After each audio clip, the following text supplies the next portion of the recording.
Okay. By the way, we are already up to 100 participants. We are happy to welcome all of you. This is the wonderful day in Kyiv today, and I think that everything will be okay. So in fact, we were worrying with the organizers because of the technical details of this day today, as the situation in Ukraine can be unforeseeable and unpredictable, but we did everything possible for it to be safe.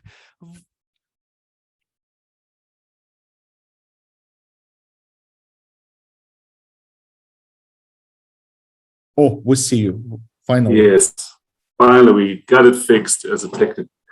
And you can hear me, I hope. Bear with me. Well, I cannot see you anymore, but you can see me. And sorry for the delay, but I'm very thrilled, dear participants. I'm very proud to open this year's PTV user group meeting in the Ukraine.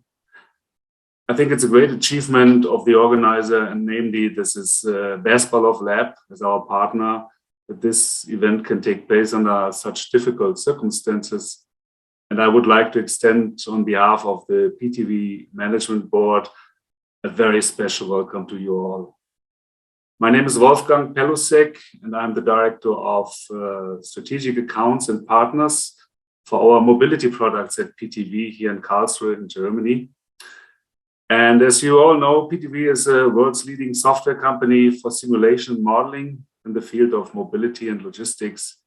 And since our existence of more than 43 years, our mobility products like PTV Visum and PTV Vism, they became a landmark and almost a global standard for many of you modelers and planners. In addition to our offline planning software, the real-time software like PTV Optima for traffic management is also very successful around the globe. Traffic planning and modeling and management of traffic is of highest importance today. New infrastructure needs to be built and congestions in urban and rural areas need to be reduced. With our PTV software, you are the architects and builders for the existing and the future transport infrastructure. You can be very proud of the work you deliver to your company, to your clients, and of course to your country. I looked at today's agenda and I see many interesting topics. They are ranging from transport planning in the Ukraine as well as in Europe. You apply offline products as well as you will see real-time ITS products. You will learn about our latest software updates and improvements, as well as training opportunities. Some of you will even present today their own models of simulation to this audience. And we are happy to announce that the best presentation will be selected and awarded a prize today. So please enjoy this exciting day today. And we wish you all a great, successful user group meeting and of course, great knowledge exchange. Thank you for now, and you will hear at a later stage in the presentation. Thank you for your attention. Thank you, Wolfgang, for the opening of our event. Well, in fact, this event on transport modeling and simulation is organized by 3 companies. PTV is our main supplier of software for the transport modeling, but our next partner and co-organizer of today's event is really respected R&D Institute Держдор NDI.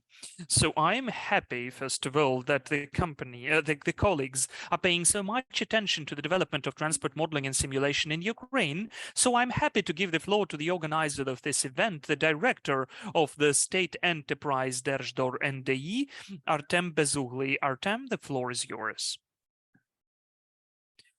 Good day, dear colleagues. For me, it's incredibly a big honor to be present at today's event.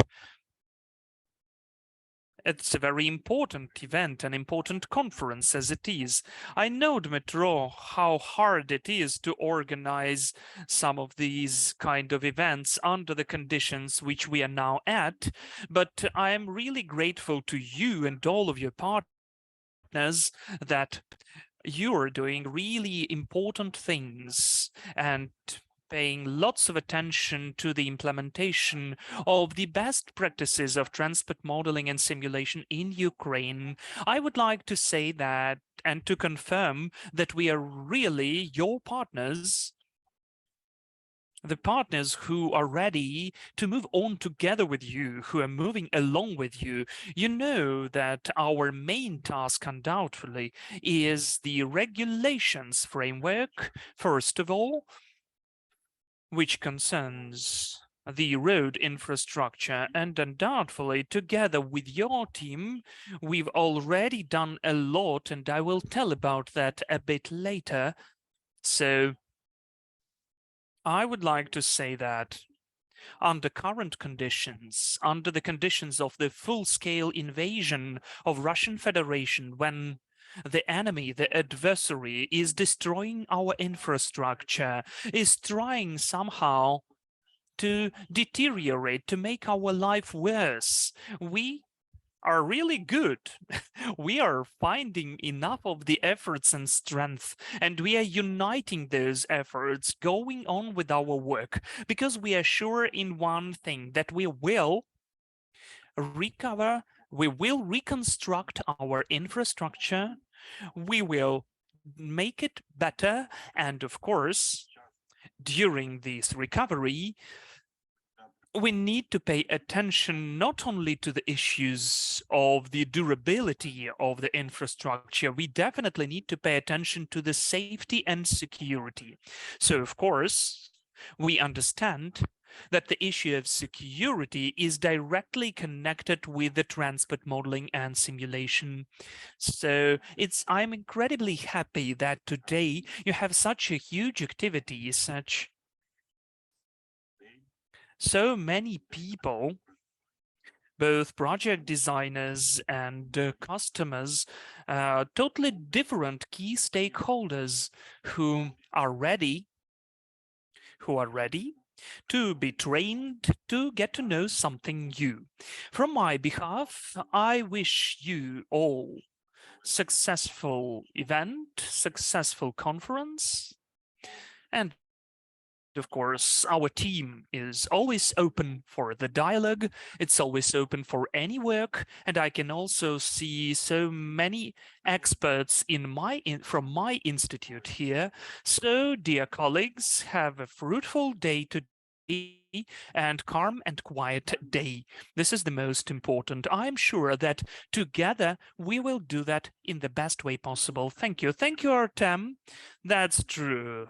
The biggest challenge in Ukraine now is really to have the calm and quiet day without blackouts, without shelling, and all the rest. I wanted to say about that in the end, but I think it would be nice to mention that in the beginning as well. I will remind all of the listeners, when we selected the date for the event, we thought that the 9th of the 11th month will be the date when we won't have any problems, because it would be too obvious. If you would like to do something bad in Ukraine, it wouldn't be the 9th of the 11th month, 9/11. Well, it's a joke, of course, but we do hope that we will have a calm and quiet day, at least in this sphere. And the last introduction speech is from me. I would like to thank all of you. I would like to thank co-organizers. We have conducted a big work. Even to organize an online event is a non-trivial thing in Ukraine. So I really thank for the efforts which were now spent. I thank all of the participants and listeners who could join us during these times and listen to our event. As for me, we have prepared super interesting and super relevant presentations with the topics of transport modeling and simulation, and even broader. I would say this is the transport planning IT. That is the information technologies in transport planning. I'm sure that this is super relevant and it would be incredibly useful and interesting for you. We've done everything for that, and now you will be able to get this information.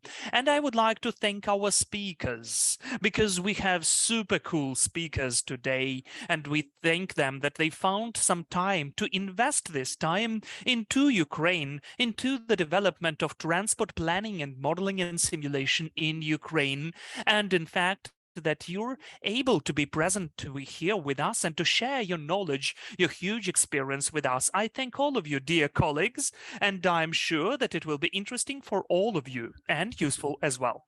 So now we close this kind of introduction part, the opening of this event. We opened it, and now we are moving to our agenda. The first panel discussion has the name of Ukrainian context. So here we gathered the presentations of the speakers who will be speaking in the context of Ukraine. So I'm happy to introduce the first speaker who will open our today's event and the first panel, the Ukrainian context panel. That is Dr. Adnan Rahman, who is a wonderful and definitely an expert in transport modeling and situation with a huge experience. He is the head of the project for the development of the national transport model of Ukraine, which is funded by the EU. And this project has started long before the beginning of the war, and now it is at its final stage.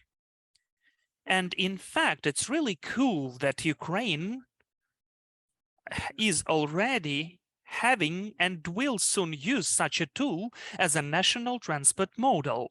So I'm really happy that the head of this project is Mr. Adnan Rahman, because he is a wonderful expert, a wonderful speaker as well. And in fact, I'd like to give the floor to him here for him to share with you his presentation.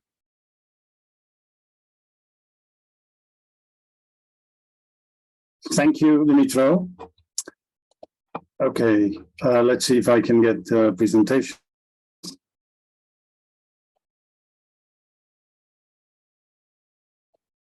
Okay. Can you all see the presentation? Excellent. So, good morning, everybody. And thank you, Dimitro, for inviting me to speak to such a group of experts, and I'm really pleased to be able to do this. So I'm going to talk, and I'm going to try to keep it brief, about how we can use models to support the recovery and reconstruction process, which must take place once this war comes to an end.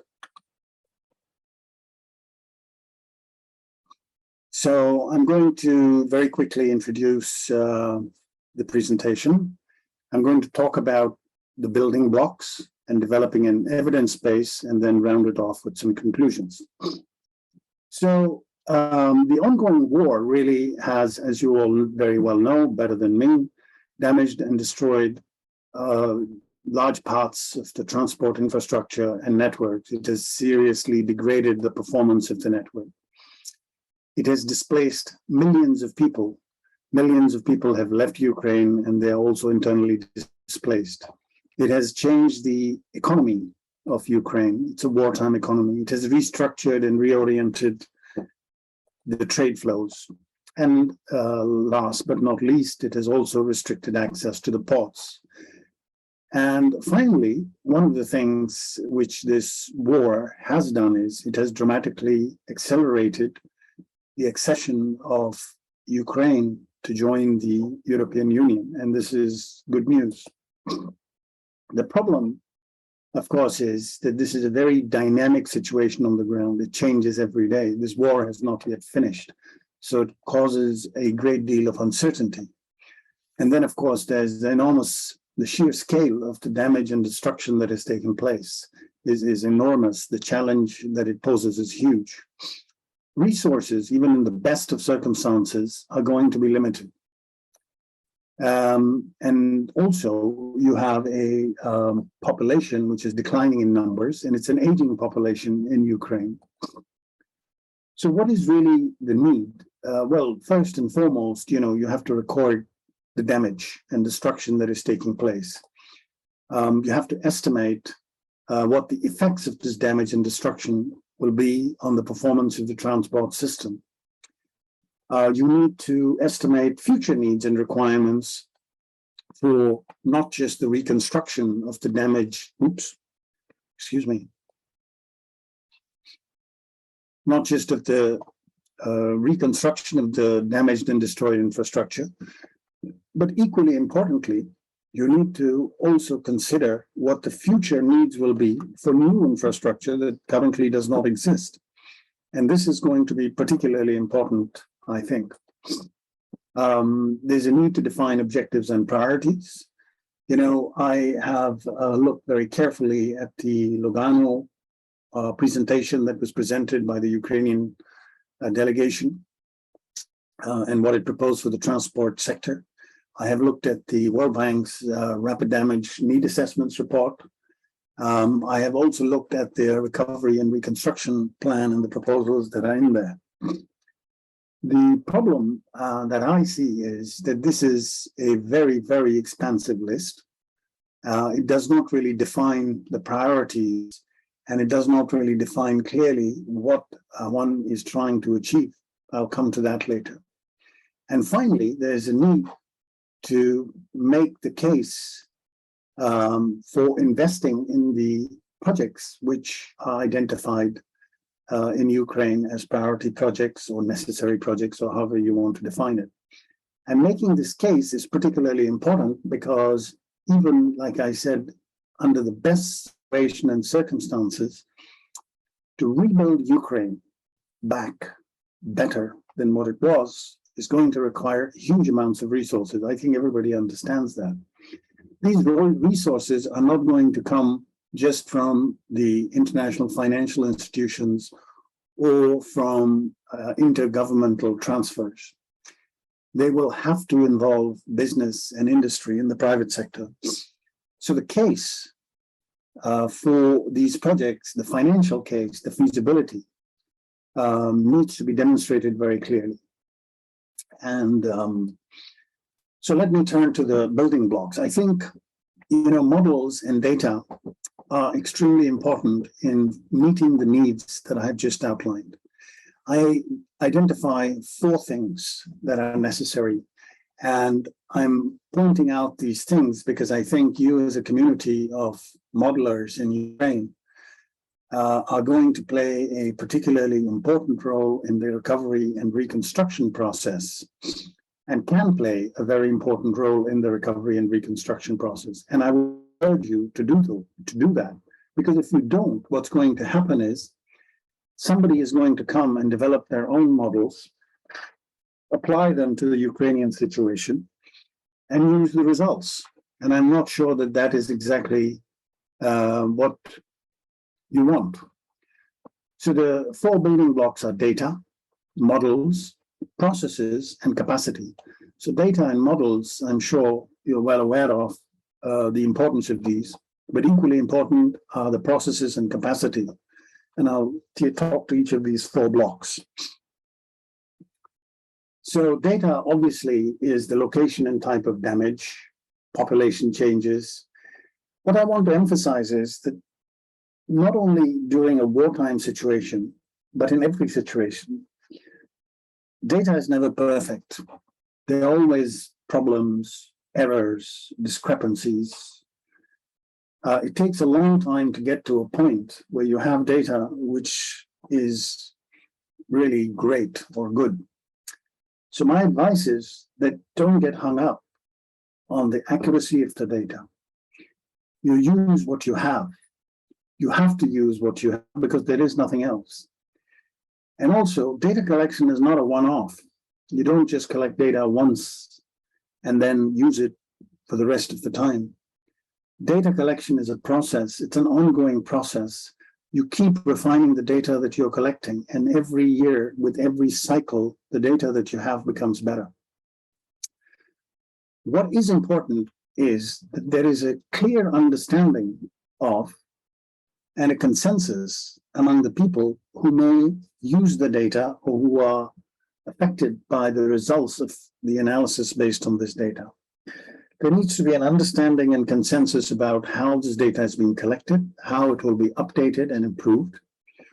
Very importantly, what are the limitations and problems in the data so that you can define the range of uncertainty or accuracy in the results of your analysis.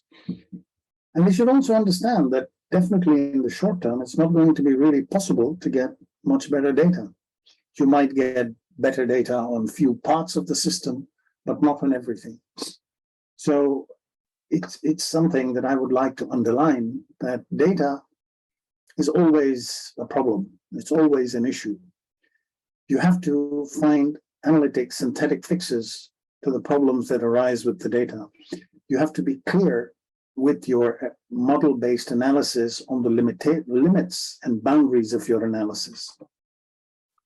Okay, so now let me turn to the models. So the current situation, as I said, is extremely uncertain. Nobody really knows what's going to happen in the future. And nobody knows by when these things will happen. And what I said earlier, if you don't use a model to support this process, somebody is going to come along and do exactly that. In fact, excuse me, I'm not feeling very well today, but in fact, already in the case of Ukraine, I'm aware of at least a couple of exercises which are using models to try to explore what should be done.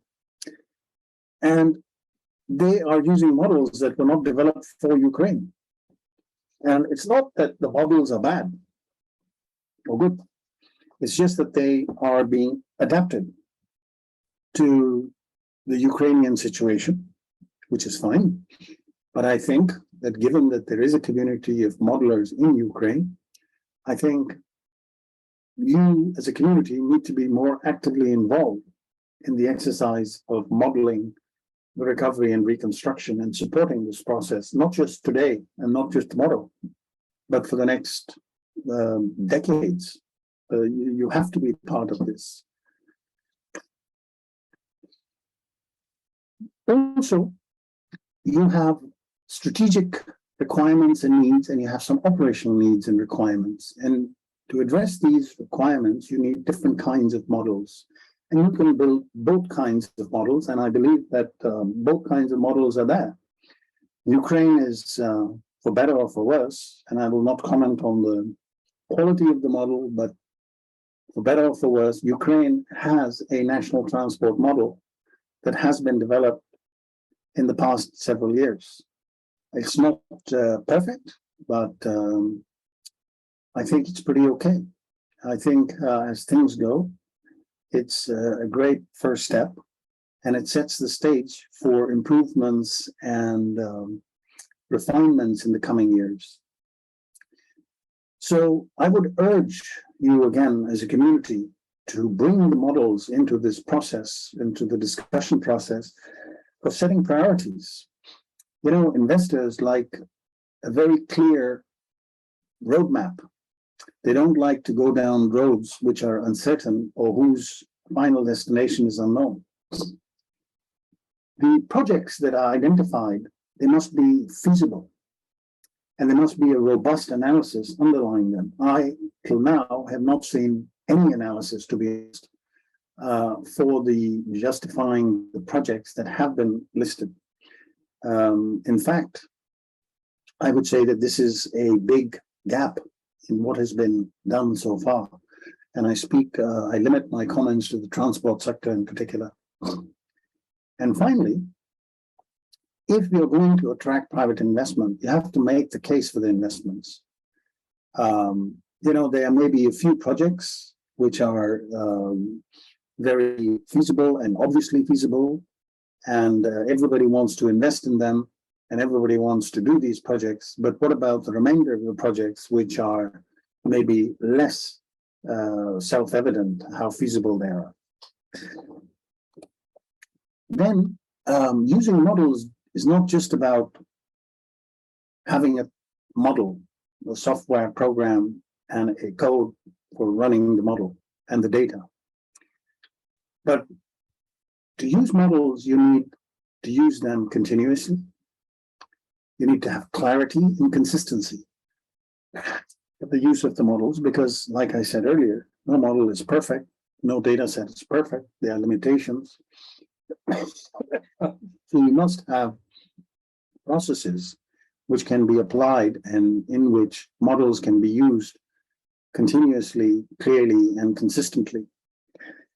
The process for collecting new data and updating existing data must be very clear and coherent as well. This is particularly important because, you know, every data set has shortcomings, but you need to make clear what those shortcomings are, and in particular, outline the impact of these shortcomings for your analysis in terms of setting boundaries for the analysis.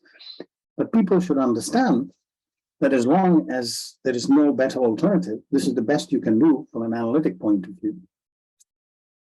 Also, there must be a process which clearly outlines the role of models in supporting decision-making and policy-making. If these processes are missing or they are flexible, basically models will be ignored.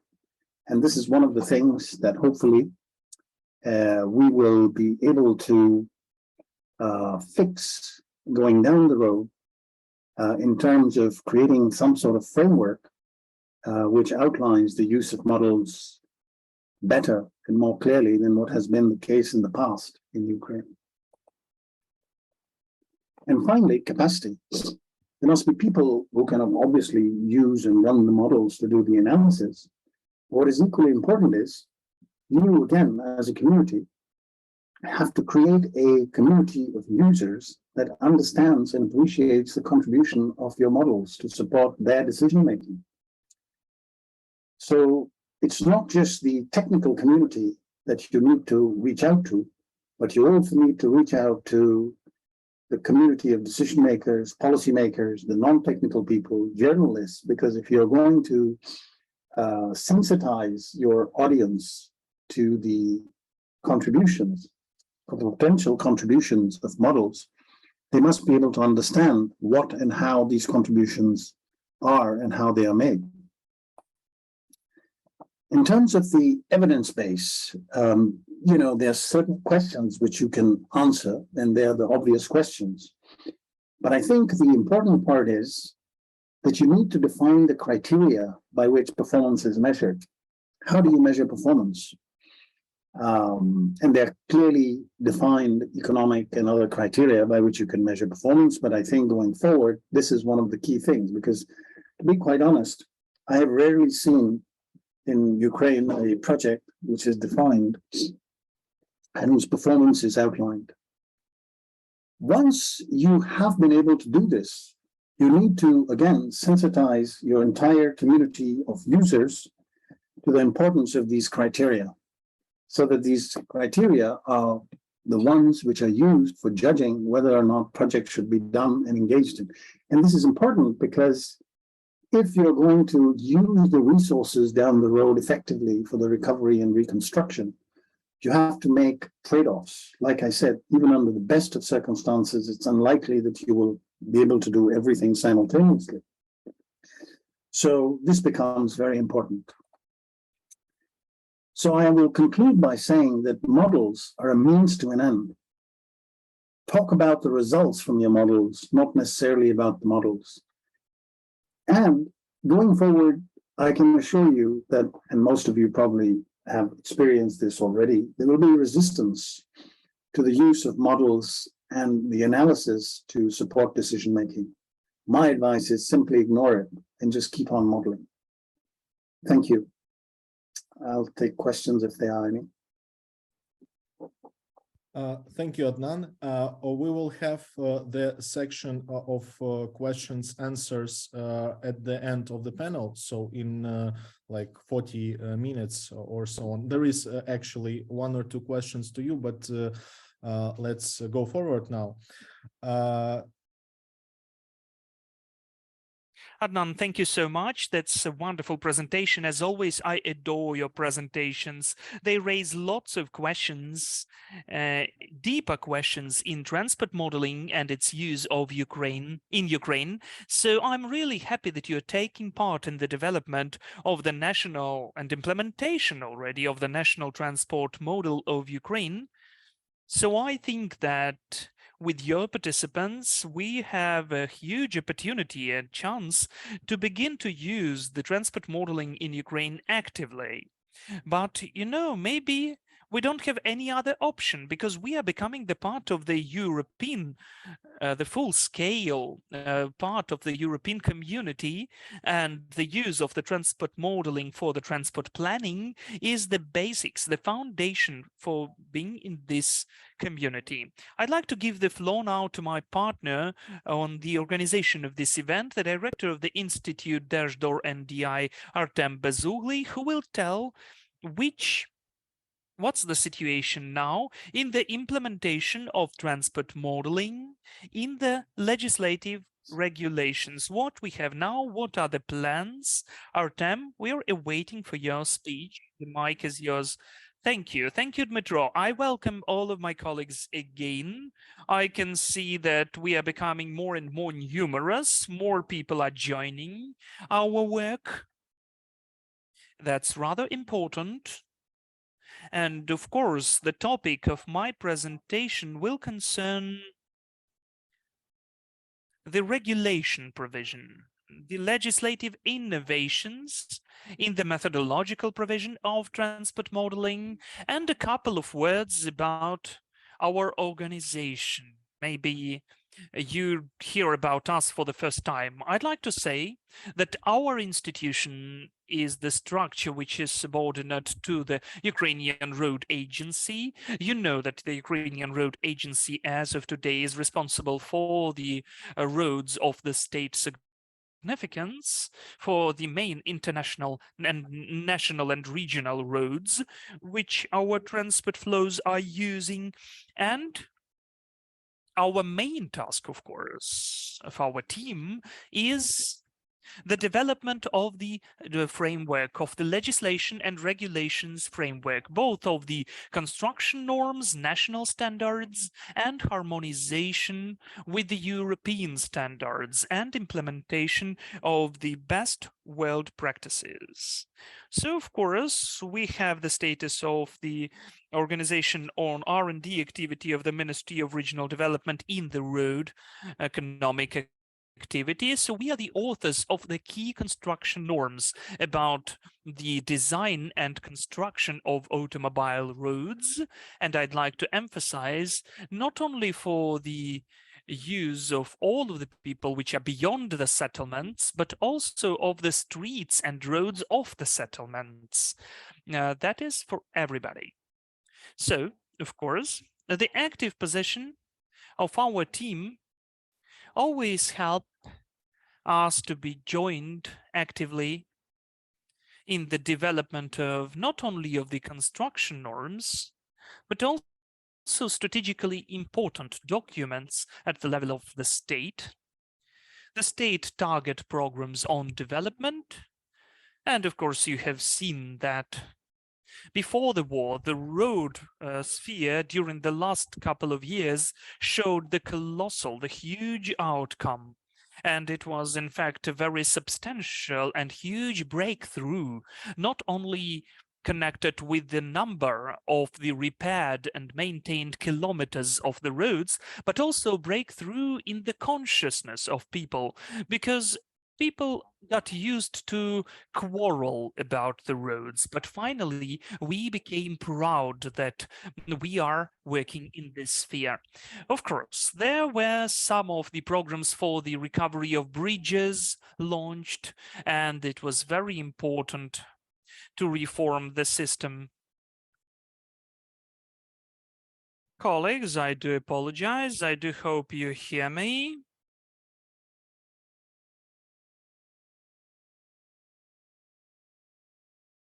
I do apologize for the technical issues.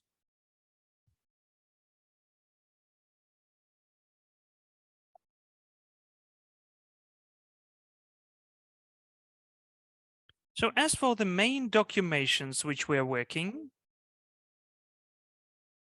well, of course, those are the state construction norms, as I said, branch and national standards, and lots of technical and technological documents. You can see the list of what has been done during the last 5 years. I will try to begin with the documents, what we have now, which norms are created now. First of all, the state construction norms B2.35. This is the document Streets and Roads of the Settlements. The document which is now has some amendments. Amendment number 1, which also foresaw some of the innovations. This document, the amendment number 1, was implemented since the 1st of September. And you can see the main conceptual provisions and methodological provisions of the above mentioned construction norms. You can see how the modeling is used. And this is not only to look at the intensity of the traffic,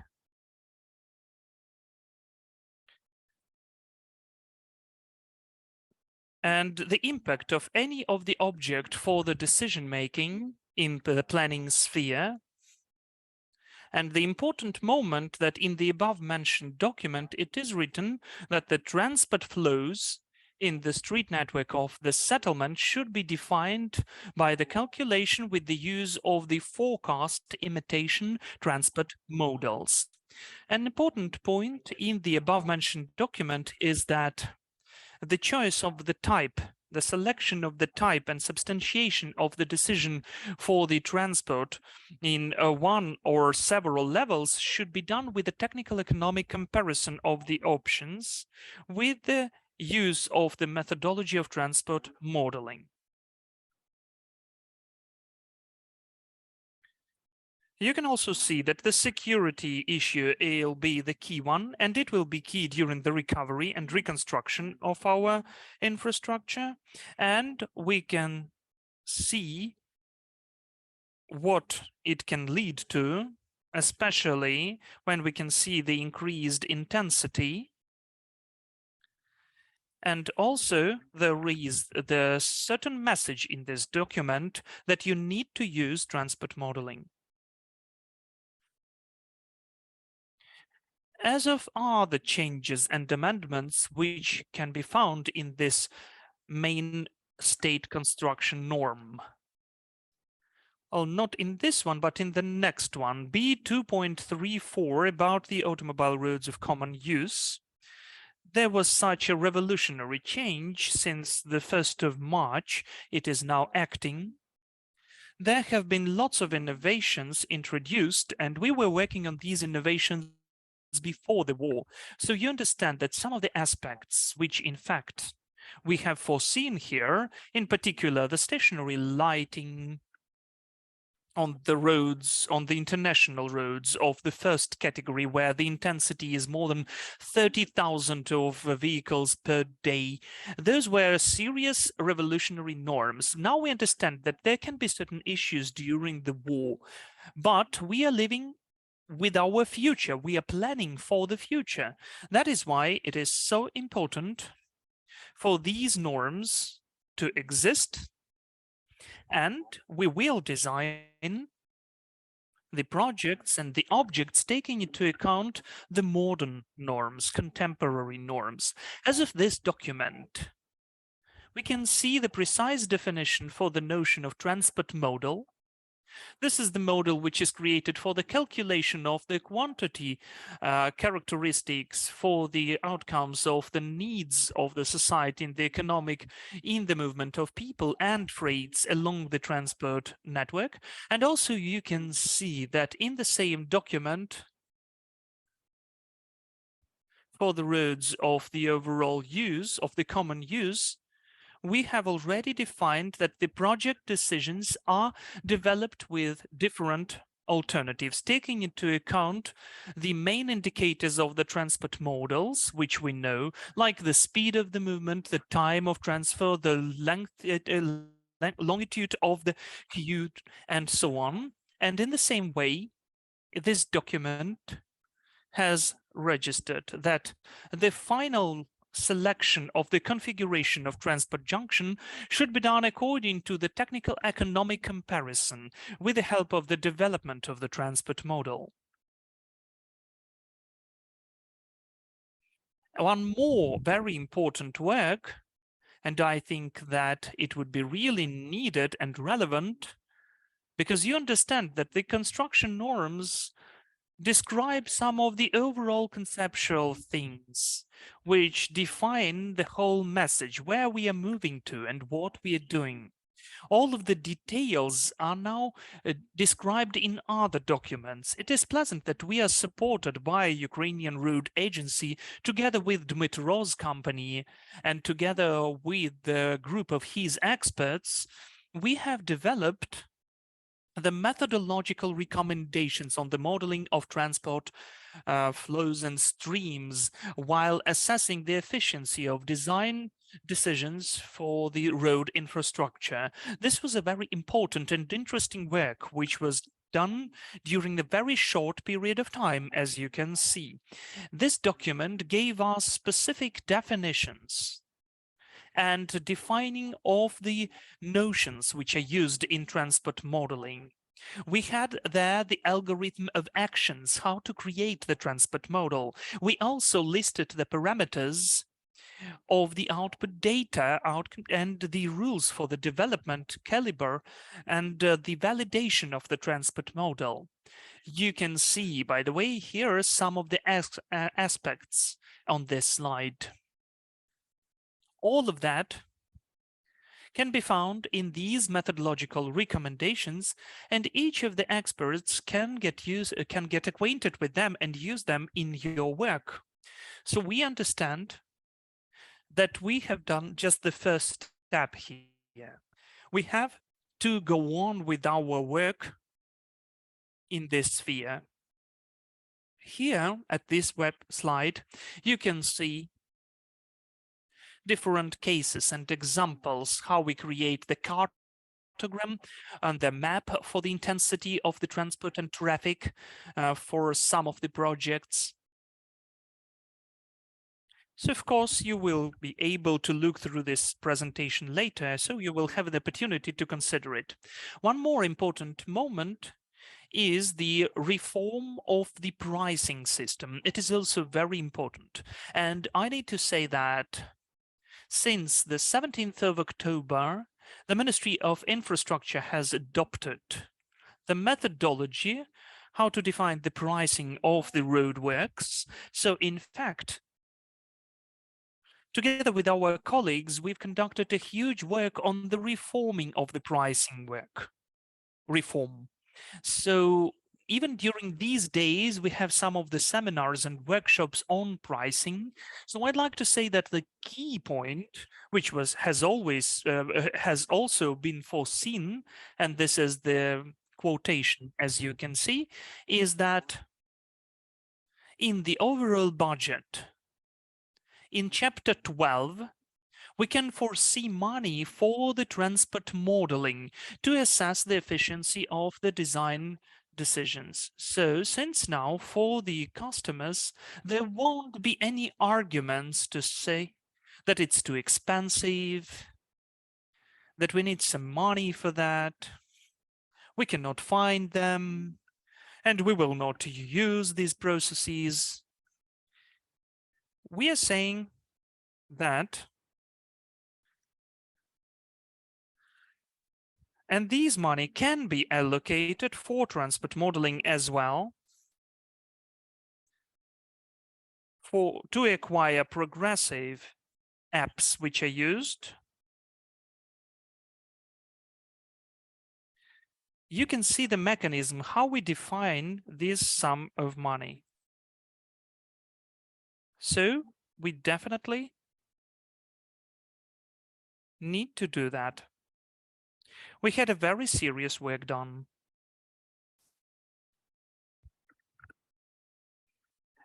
A very important moment. What the Institute is doing today, we are considering lots of project decisions. All of the project decisions and design solutions which are done by the road agency are done through the special supervisory and consultancy board. We are considering different projects there. And transport modeling really helps to take this or that project decision. Because when the project designer is coming to the session, we can see that he is well prepared. And when he shows that he has really used the elements of the transport modeling, the projects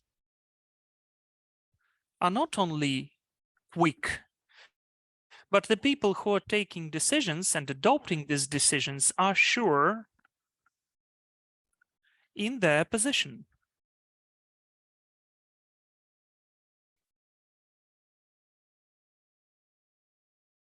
In 2019, we implemented the audit and the check of safety and security of the roads.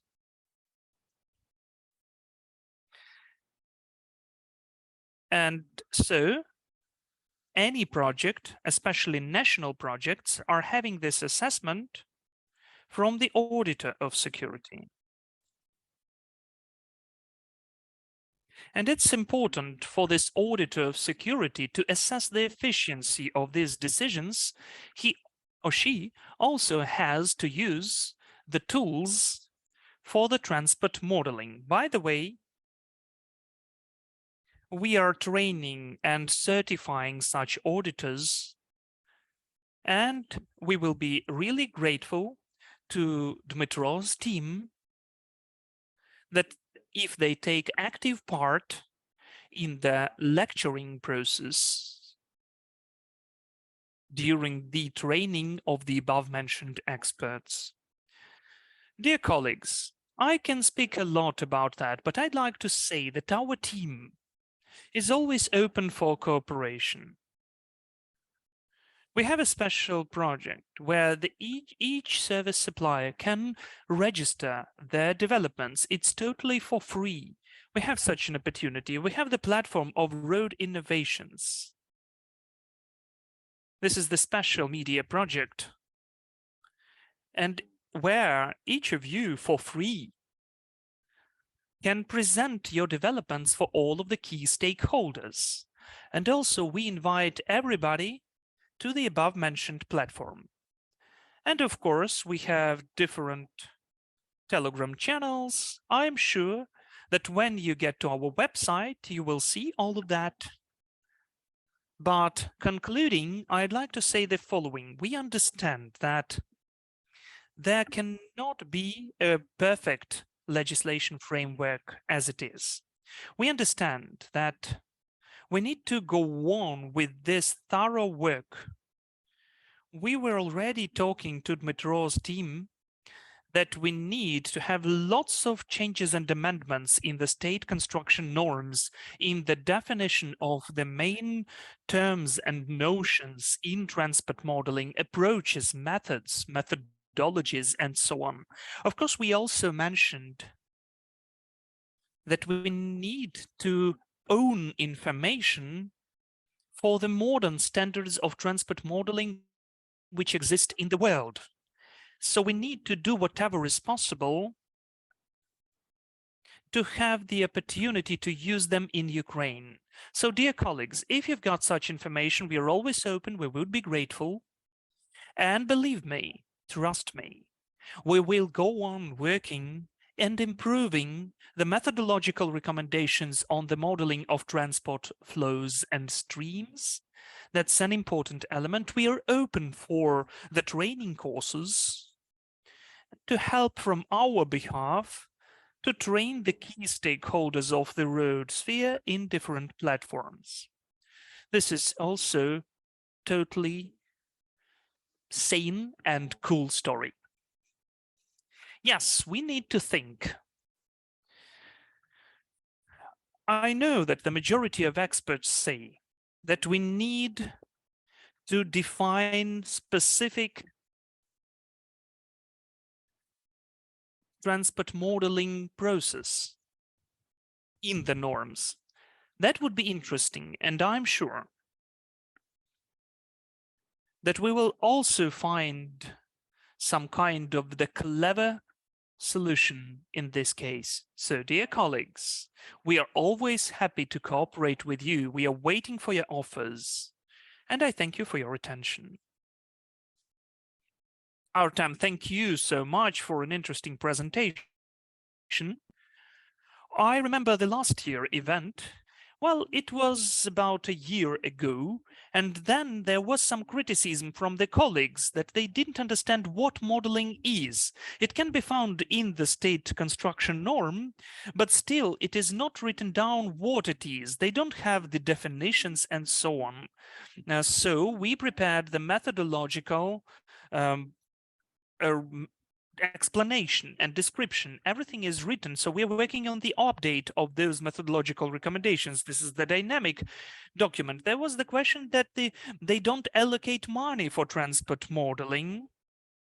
They can't be found in some of the documents in the construction standards of Ukraine. But still, we have worked on that, and we have the working group with the State Road Agency. This is the active chat where we are working on. So this active work is going on, and our colleagues are now implementing the tasks on transport modeling. Artem, thank you again for the presentation. Thank you, dear colleagues. Dear colleagues, the organizers are saying to me, I already forgot to say about some other important information. First of all, about interpretation. Our event has the simultaneous interpretation. You have the planet icon. If you're using the phone, it can be hidden behind the dots. So you can open more tools, and then you will see that globe of interpretation where you can get simultaneous interpretation for English or Ukrainian, depends on which language you need. And also the original track if you don't need interpretation. And the second point, as for the questions, please pose them not in the chat, in the webinar chat, but in the special function of Q&A. There is the messenger and Q&A, questions and answers. So you can ask the questions there. Pose the questions there. This is the embedded tool of Zoom, and then it's easier to answer there. So your questions to the speakers should be posed there. We've got 2 more speakers, and then we'll have the Q&A session.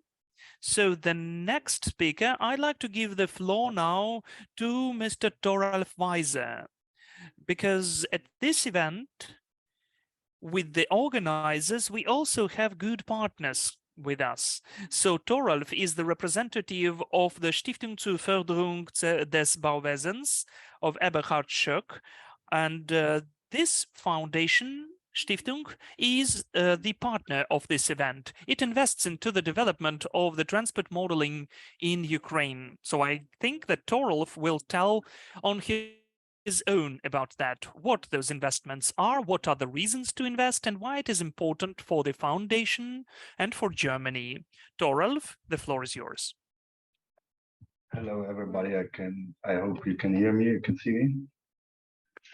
Yes. I did not prepare any beautiful presentation, so you have to see me just like a talking head. за того, що в мене з англійською мовою As my English is not the best, I'd like to welcome all of our colleagues and friends with the words glory to Ukraine, glory to the armed forces of Ukraine. Good morning from Baden-Baden. As it was already mentioned, I am the representative of the Stiftung of Eberhard Schöck and the vice president of the Foundation for the Support of Construction Sphere, which is also the structure affiliate to Ukraine. Temporarily, I'm now in exile or evacuation in Germany. And I would like to say that I'm so grateful that you invited me to this event, and I'm really grateful that this event is still organized under such hard conditions. As of our foundation, our Stiftung, just a couple of words, we are working, I personally am working in Ukraine for almost 20 years. Our foundation is focused on the support of the construction sphere in education. Education, I mean, since beginning with the education of the vocation schools and also the construction disciplines, education and training of the higher educational institutions, I mean universities. We are also our partners, and I can see some of the colleagues present here. This is the Kyiv National University as well, but I can say that almost all of the universities in Ukraine, which have the faculties or departments of city planning and urbanization, we are cooperating with all of them since 2015 or 16. What I'd like to say now, I'm here as not as an expert on transport modeling. I'm here as an engineer and city planner, the urbanist. So for me, this topic, I would say in a different way. When Professor Rahman was speaking, when Artem was speaking, I remembered such the situation when a very rich multi-millionaire American created the audience for his wife at the Pope. Well, I guess that he paid a lot. So during those 10 minutes which his wife had, she told the Pope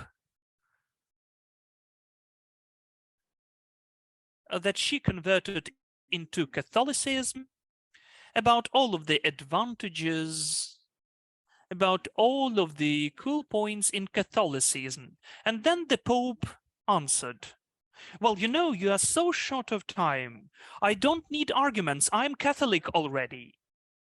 So as a city planner, I'd like to tell you that as for the transport modeling, I'm already yours. We already proved that we are cooperating for more than a year with Bespalov Lab, with the universities in this sphere. And I'm always telling some of the stories from my life when the modeling really saved our city planning situation. As I already mentioned before, we, the city planners, we see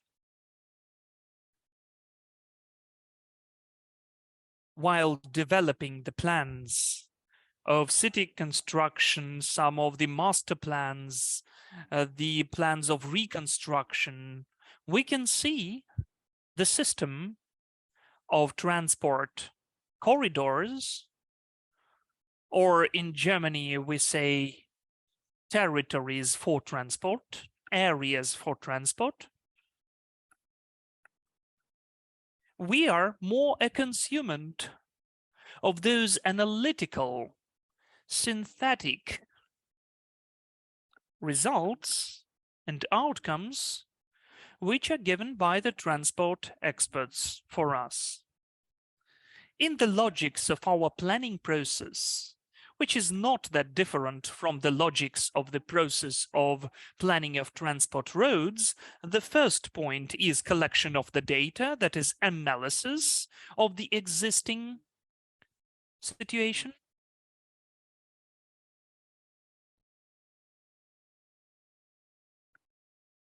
And only in the end, we provide the assessment of the adopted, these are those design decisions. I like to say that during the years of my work in and experience in Ukraine, unfortunately, transport modeling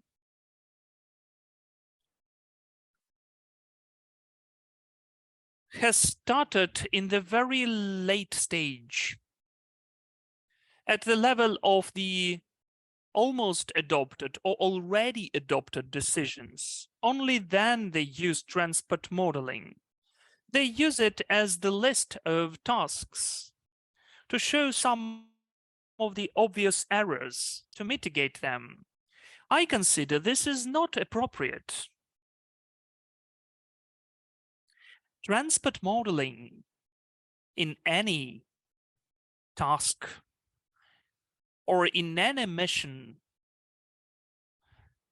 appointed by the politicians even,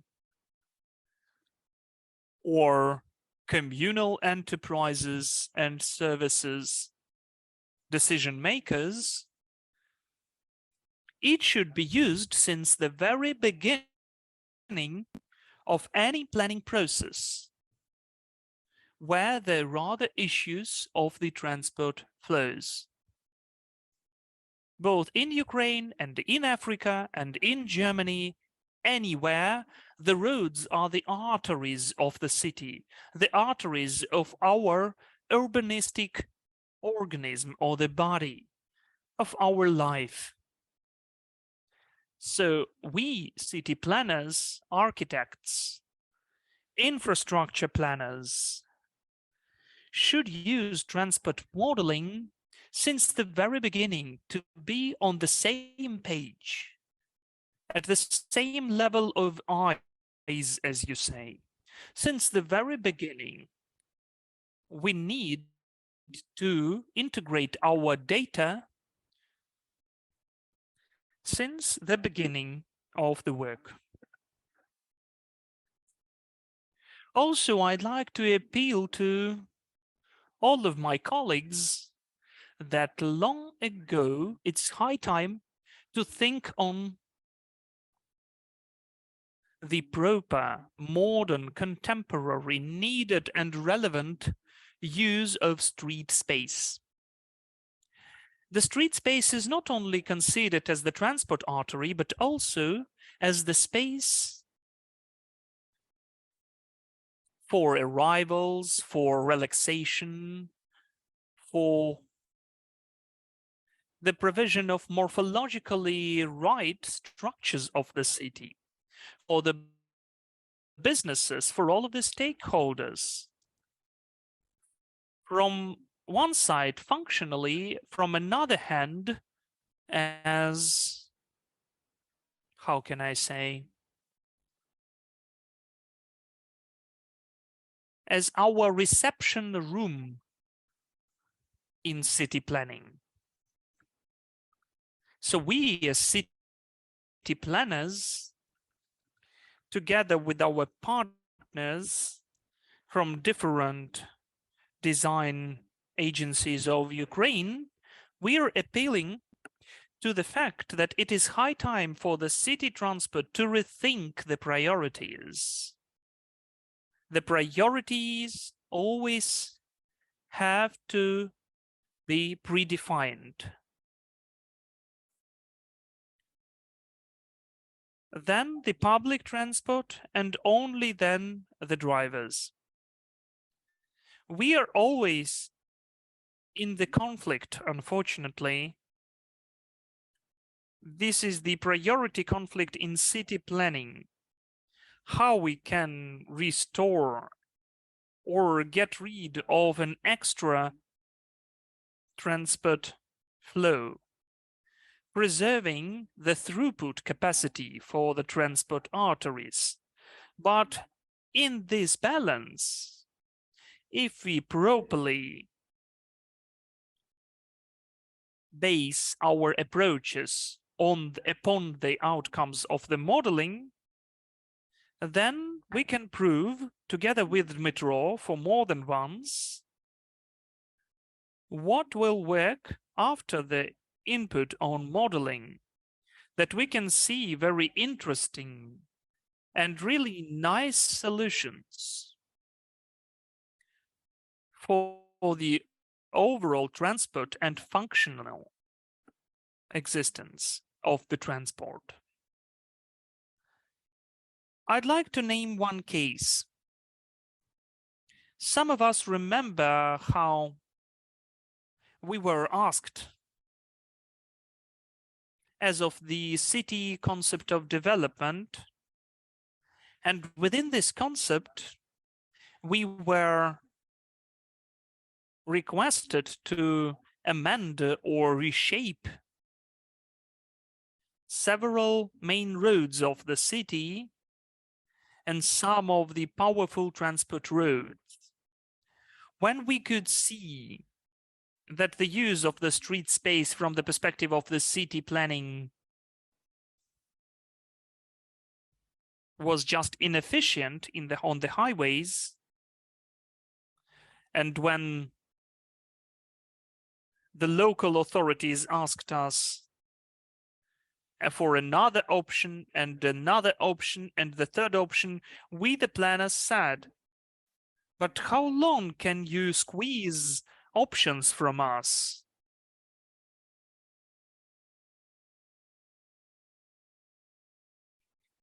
From our perspective, they were not always the best, even from the engineer point of view. But thankfully, we communicated with our colleagues, and I remember how in these elements of modeling, we as city planners got the amended arguments and supplements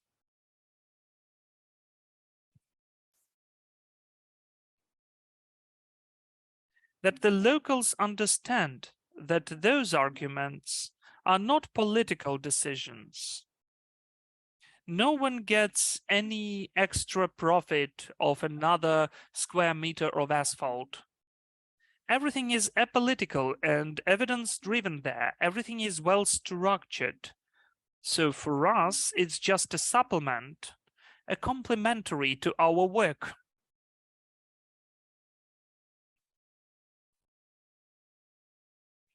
It gave us huge headache. What we as city planners may understand, but not fully, to the essence. That is why, not to take too much of your time, I'd like to come back to the slogan which was mentioned by Professor Achman. Keep on modeling, friends. Keep on modeling, as if we now improperly measure for several times and we take the improper decision, and then we will cut at the wrong place again tomorrow. I know that this example is more emotional than scientific, but still I hope that my Ukrainian was more or less understandable. So I wish all of us to have a very fruitful cooperation. I would really like to come back to my dear Ukraine. If you've got any questions, where we can help, I really hope that our program with PTV Group and Bespalov Lab and the universities will be functioning now. I know the money which we allocated there is just the drop in the ocean on the heated stone. I wouldn't like it just to be the export of knowledge from Germany or from Europe to Ukraine, but I would like it to be the system within Ukraine where you take quick, efficient, appropriate decisions. And definitely transport modeling is definitely needed in this planning process. That's it from me. Thank you. Thank you so much. Torolf, thank you so much as well. You have a wonderful Ukrainian language, definitely. It was a surprise for me. That is just incredible. You know, not all of the Ukrainians know Ukrainian that much as you do. That is just incredible. As for your comeback to Ukraine, by the way, even among the listeners, we have now guys and ladies from the armed forces of Ukraine, even from the front line. They are now working on your comeback. For you to come back as soon as possible. We believe in them, and we thank them, and we thank you for your wonderful, motivating presentation. And Torolf maybe was very modest, but really, his foundation funded the software for transport modeling for some of the Ukrainian higher educational institutions. This is the foundation, the basics, which will lead to some of the outcomes. Annually, when we conduct this event, you will see that on the level of the participants and discussion. Thank you so much for the investments. They will be definitely working. I can promise you. I'm sure it will. I'm sure. So, from my behalf, I'd like to provide you the last presentation in the Ukrainian block of the context. We'll have one more interesting block of international context, but we are starting with Ukraine, then we'll move to the whole world. So please stay with us. Now you will listen to my presentation, then we'll have the Q&A session. I guess we'll have about 5 minutes, that is to look at about 2 questions and pose them for our speakers. Then we will start the international panel, which is devoted to the international context. And now I'm turning on my screen sharing.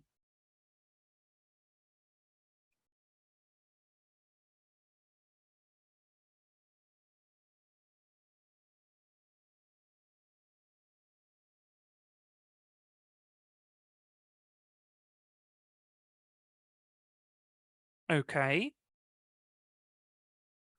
I think that you can see my screen now, at least I hope. Sorry, just a moment. I'd like to check one more point. I've got 2 screens. So if you are presenting using 2 screens, maybe you know there can be an issue connected with that. Let me turn off the second screen and I will launch the demonstration for sure. I'd like to be sure for 100% that you see it. I was not sure before. So I will try to be very quick and to tell you about the experience of the exporting of the transport modeling. This event also has one more partner, the company of Promobilnost, about mobility. This is the company which is working for a long time. I'm the director of this company since 2012. In a month, there will be 10 years how we function. Before 2021, it had the name of A plus C Ukraine. Since 2021, we have the name of Promobilnost, about mobility. we decided to disseminate this topic broader. So we are the team of the qualified professionals in the sphere of transport planning and modeling. We have an honor to be the vendor and the partner of the World Bank in Ukraine. And also we are the distributor and the partner of the TomTom company in Ukraine. This is the company which deals with the collection and delivery of data about transport, about mobility as it is, of transport vehicles and so on. Really cool and useful data.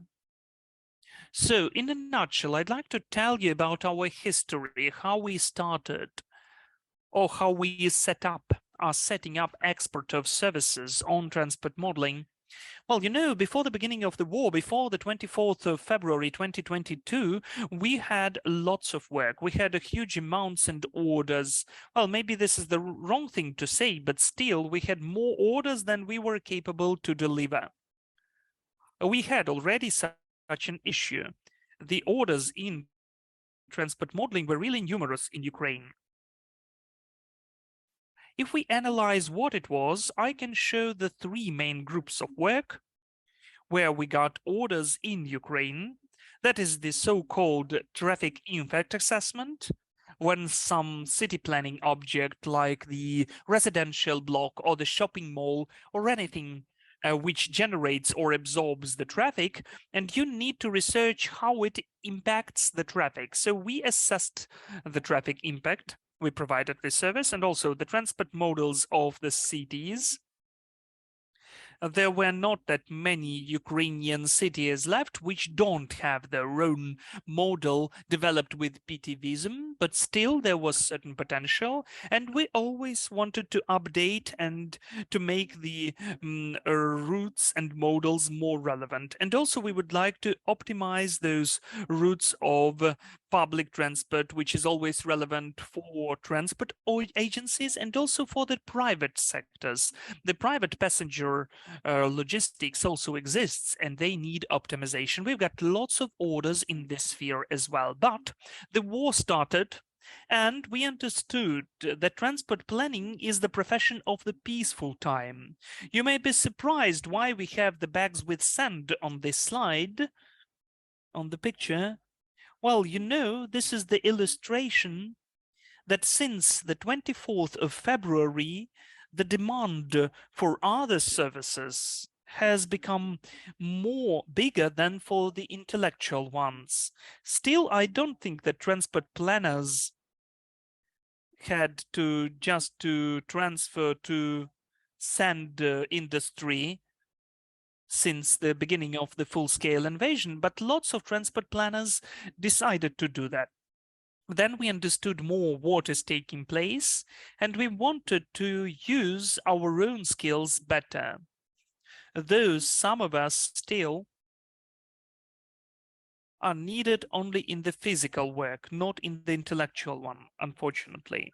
So together with our colleagues, we decided that we are capable to work under these conditions, because in modern Ukraine, you need to be either in the armed forces of Ukraine and to protect your country with your arms in your hands, or you have to be a volunteer and to support the ones who protect your country, or you need to work for the economy, because in the long wars, as we know it from the theory so far, that the economy and logistics are the most important factors. So you should either go to war or support the supporters. So we came to our foreign partners and we wrote this letter. This is the real letter which I prepared and sent out to our partners. I showed some of the points here in bold, that we are holding on, we are fighting back. This is our first point. Secondly, that we don't need sympathy, we don't need food or warm clothes, and we don't need a place in your house. This was the fashionable thing. Just give shelter to the Ukrainian. Give them the the accommodation in your living room. Or we don't even need your money. We need work from you. This is what can provide all the rest factors, all the above mentioned factors. We asked our colleagues to give us orders for anything. We said that any work for us is important, any routine or creative work. We even made jokes that we are ready for any work, even the intellectual, difficult work, the ones which nobody is ready to take. We were ready for that as well. And 10% of what you pay us for our work, we will definitely donate to the armed forces of Ukraine or to the NGOs which support the armed forces, the ones who are protecting the country and the ones who are supporting the ones who are protecting the country. We are supporting both. So, we found a rather big amount and number of orders, and we understood that transport modeling is really the communication language. This is the point of Mr. Adnan Rahman. I heard this phrase from him, that transport modeling is not a tool. It's the language for communication between engineers.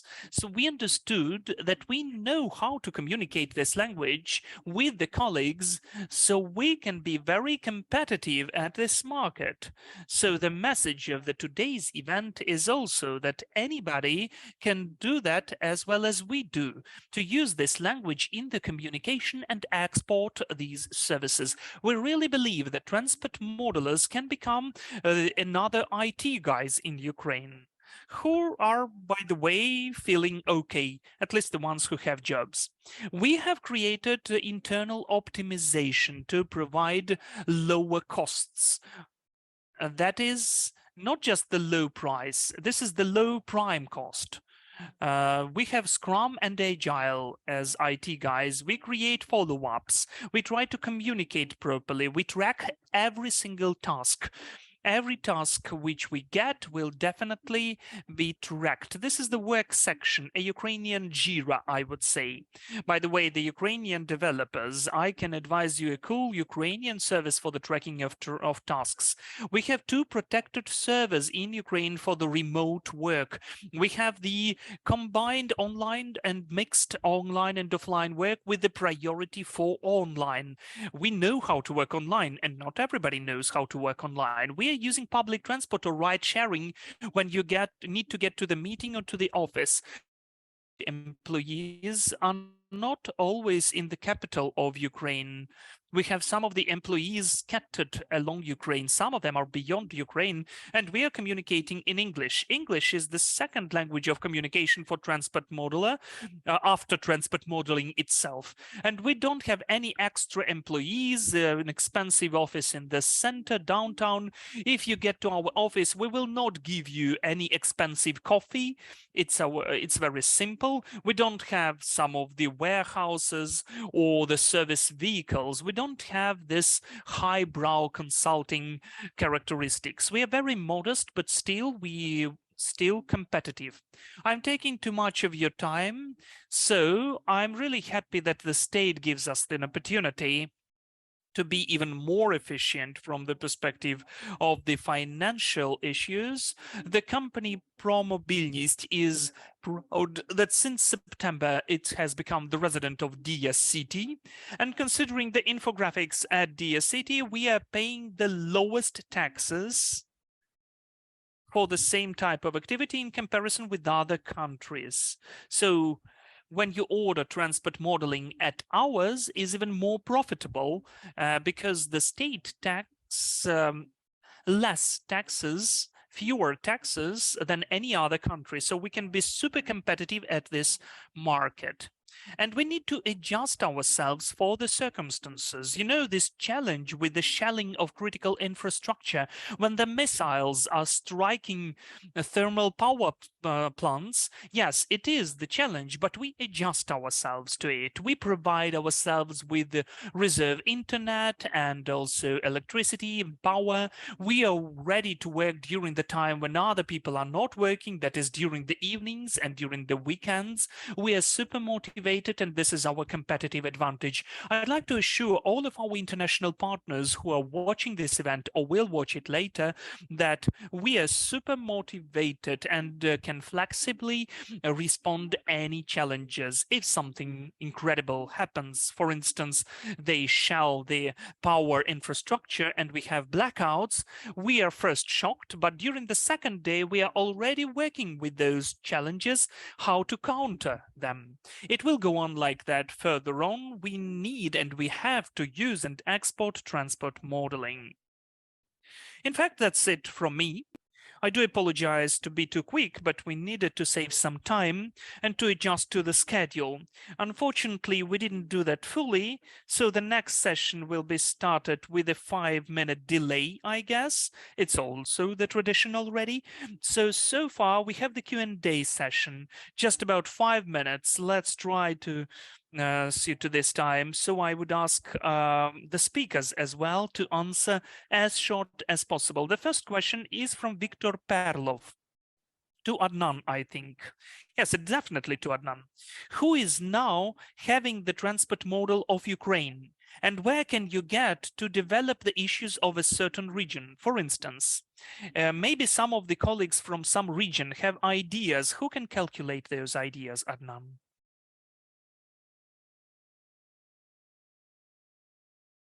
Adnan, you're muted. Yes. Can you hear me now? Okay. Thank you for the question. The model is now with the Ministry of Infrastructure. But the question about how can it be used at this time to address issues related to the regions, I think it is best addressed by us, the team that has actually developed the model. And we are happy to do that if that is what is needed.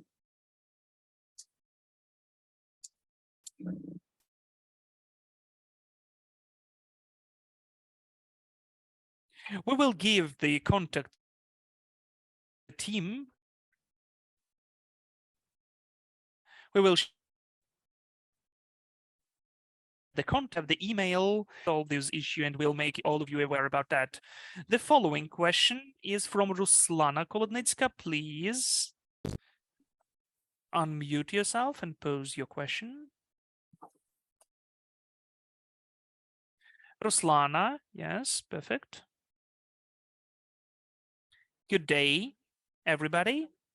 I'm from Zhytomyr Polytechnic, Ruslana Kolodnitska. I'm from the assistant professor of the transport technologies faculty. This is a wonderful event. It's a wonder during our times. So my question was about methodological recommendations and guidelines which were presented by Artem. I'm really thankful that there was such a quick response, and those methodological recommendations have already been sent for us to be able to model transport flows and streams. And I thank you that you restored those older state standards. It is really still important to study transport modeling in our higher educational institutions. Thank you so much. Thank you. Really, we had questions about the access to methodological recommendations. They are already provided. We gave the links. Please study them. If you've got any remarks, write to us. We are honest. This is the first edition, which is not that perfect, but still it can be used as the foundation, as the basics. And then we will work on the improvement of this edition. And also there were questions with gratitude and also more questions that before the war, there were 3 spheres, but you mentioned only TIA. Which other which other 2 are there? 2 are transport models and optimization of public transport. There were more than 3 spheres, but I tried to make that as short as possible to show which main spheres were ordered or taken in Ukraine. By the way, in fact, the traffic impact assessment was much more popular. So I guess that's it about the questions. Perfect. Then we can move on to the schedule, right? We've got one more question about the opportunity to get information as for the modeling of the flows and streams to improve the quality of transportation. Yes, I read about that. Unfortunately, I can't answer instantly, but during the next section, I'll try to answer this question. Definitely. So not a single question will be unanswered. So I think, dear speakers, your speeches were wonderful for the first panel. You really motivated our participants. We thank you for the investment of your time. It will be used by all of us. We thank you. And we are happy to begin our second panel of our event with the international context. And the first speech, the first presentation in this panel is about an interesting topic as for transport modeling, that is intellectual transport systems. Lots of people would like to create them and use them in Ukraine, but not everybody knows what that is.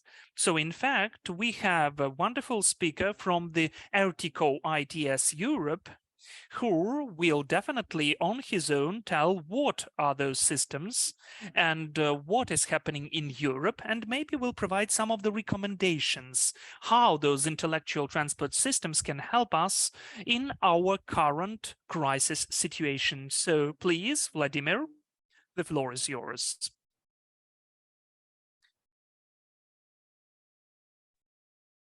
Thank you very much, Dimitri. Do you hear me? Yes?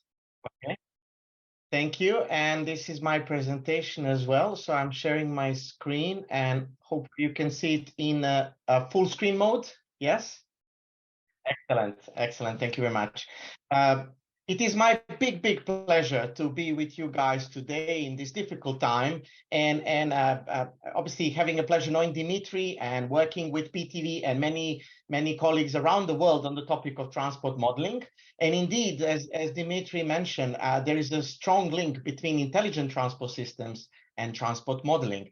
And what I'm now representing Ertico, the ITS Europe, Intelligent Transport Systems Europe Association.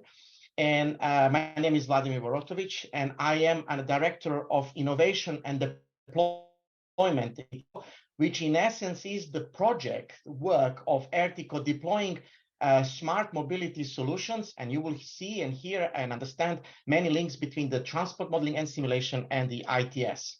Now, many of you may wonder, what is Ertico and how is Ertico, what is the setup of Ertico? So Ertico is a partnership. It is a public sector and private sector joint partnership. We have about 130 partners, and you can see their logos on this screen. The majority of partners are coming from our public sector, and they are the European Ministries of Transport and Mobility. We have some of the major cities in Europe in our partnership and some of the regional authorities. And then we have the other sectors, such as the connectivity, research, service providers. For example, PTV, co-host of this event, is one of the partners of Ertico and a service provider group. And then we have a conventional traffic and transport industry providers, all the way to users and vehicle manufacturers. And you can see the logos and you can have a better picture of the setup. We work as a partnership. Ertico is based in Brussels, and Ertico office, in which I work and lead a team of about 20 experts on smart mobility, are deploying the innovative projects with respect to the strategy of the European Union and others. Now, what is important and what is unique point of Ertico brings those 8 sectors that I showed you, and now you can see them in summary, together to deliver the vision of smart, sustainable, and efficient and safe mobility across Europe. We have the research sector, we have the industry who has the solutions, the products, the tools, the services, and we have the public sector, and all of them come together in the deployment activities.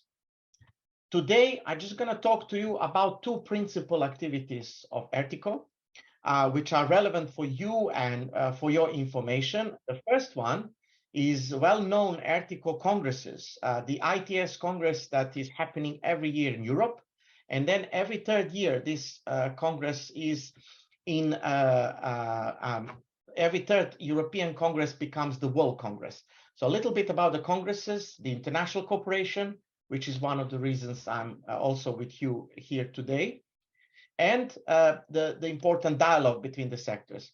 The second part of my talk, very briefly, is innovation deployment, the team that I'm leading, and work on the smart mobility projects and deployments across Europe, which I will show a bit later. So just about the congresses, you see on this screen a number of logos of congresses in the past and upcoming congresses, in which Ertico were involved. So last year, we were hosting the European and the World Congress in Hamburg, which was a great success. It just came at the end, it was organized just at the end of one of the pandemics of coronavirus, and had a huge number of participants. 13,000 people came in Hamburg to discuss the topics of smart mobility and intelligent transport systems. We also hosted the European Congress earlier this year in Toulouse. Then our colleagues from ITS America, and you see on the right-hand side, Ertico logo, ITS America, and ITS Asia Pacific. These are the three global associations of ITS who are sharing the World Congress organizations.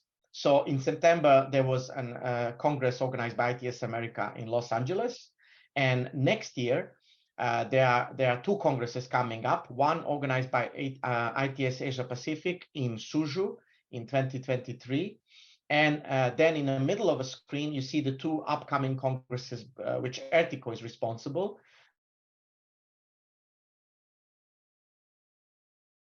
European ITS Congress 93, and then in 2024, when we are again organizing European/World Congress in Dubai from 16th to the 20th of September 2024. Hopefully, we will see many of you joining us on these congresses and these events. The second part I want to talk, and it is quite relevant to the discussions that happened already this morning, is how the work of Ertico and ITS is aligning with the key policy documents as set up by the European Commission, for example. So on the left-hand side of the screen, you can see the extract from the Sustainable and Safe Mobility Strategy for the European Commission. And it has three topics, three pillars, addressing the sustainable mobility, smart mobility, and resilient mobility.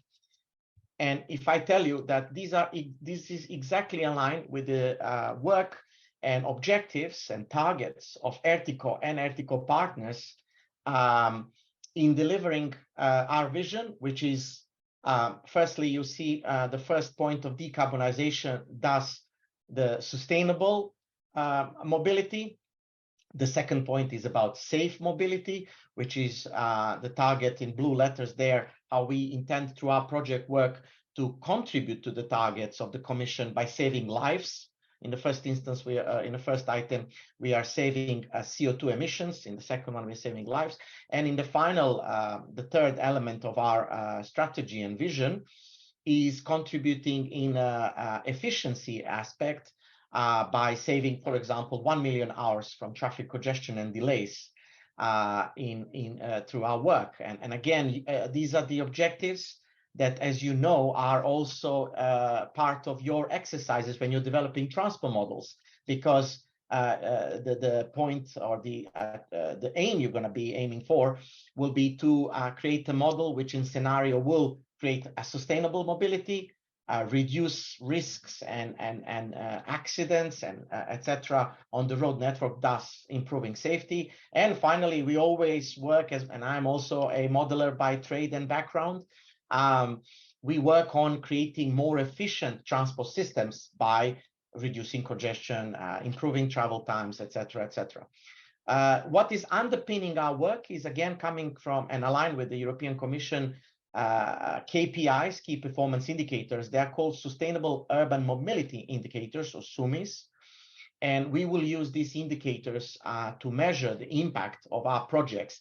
And then in the middle, you see sort of a barometer, how we want to see these targets achieved all the way to 2030, and then as strategy indicates to up to 2050. Now, as always, one thing is the policy, one thing is the strategy and the vision. How we as engineers deliver these items?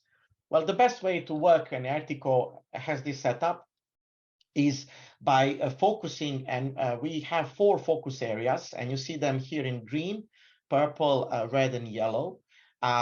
These areas are addressing the topics of clean and eco mobility, connected, cooperative, and automated mobility, urban mobility, and transport and logistics.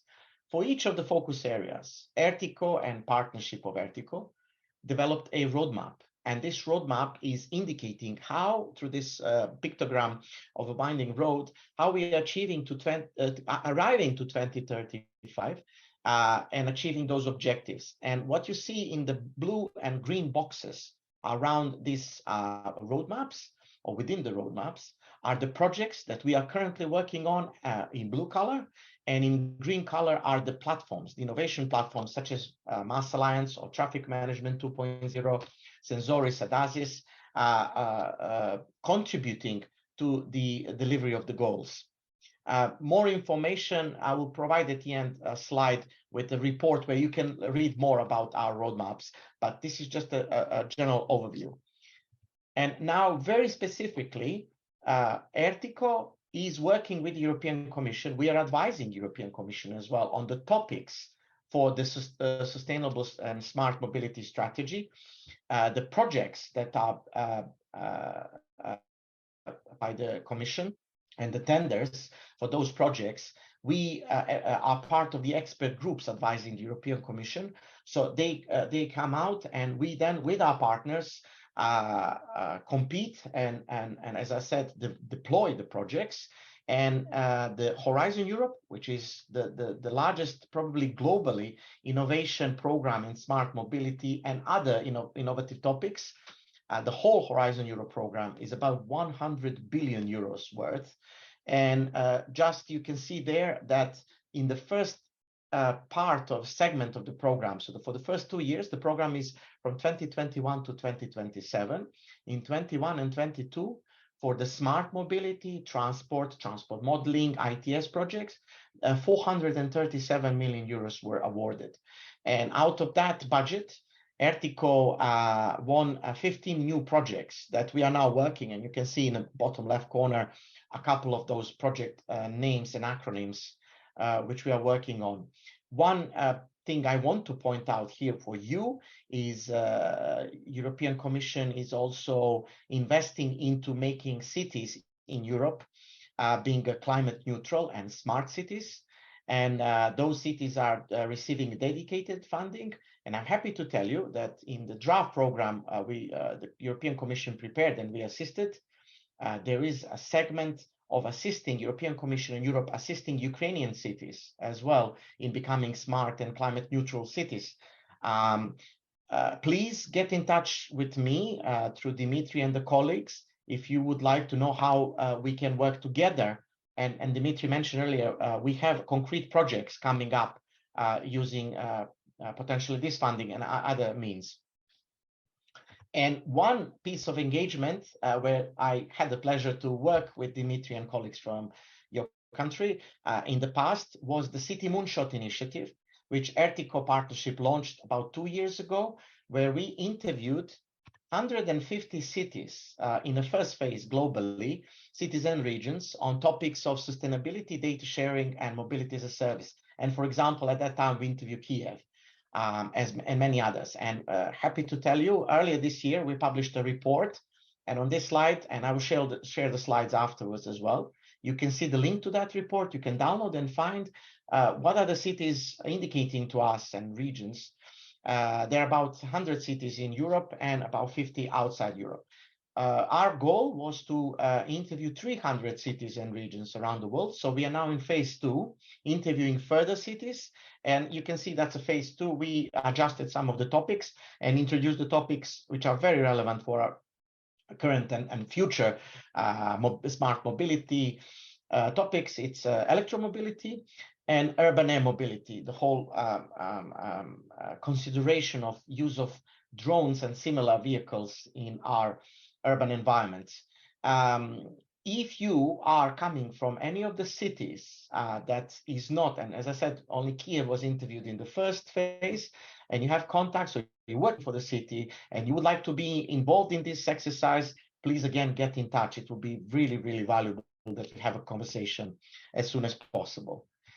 And this is my final slide. Again, this was a very brief overview of Ertico and Ertico activities, but I offer you a link to download the annual report, and then you will find a lot more about our work, our vision and strategy, the Congress activities, startups, which might be of interest, the moonshot, and of course, the whole project setup, which we are working on at the moment.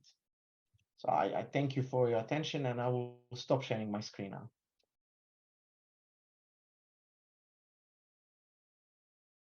Thank you, Vladimir. Really, the topic of intellectual transport systems is really vast. You cannot tell about that during a quarter of an hour, but still, you've done the most important thing. You gave all the materials and links and contacts. And now, in fact, if I were any of the Ukrainian cities, I would provide the intellectual transport system with the concept. So a good expertise can be provided by the colleagues from Ertico ITS Europe.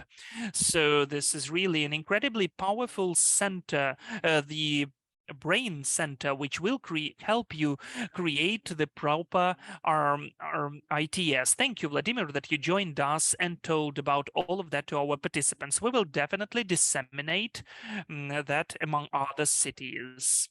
Now we have the following speaker, and the topic is also connected with intellectual transport systems, because you know, even before the beginning of the war, we had the discussion about the infrastructure of the paid roads or the transport toll and toll stations and the infrastructure of ITS. So I had an honor to support the work of the groups, which included the work of Mr. Baki Kuran.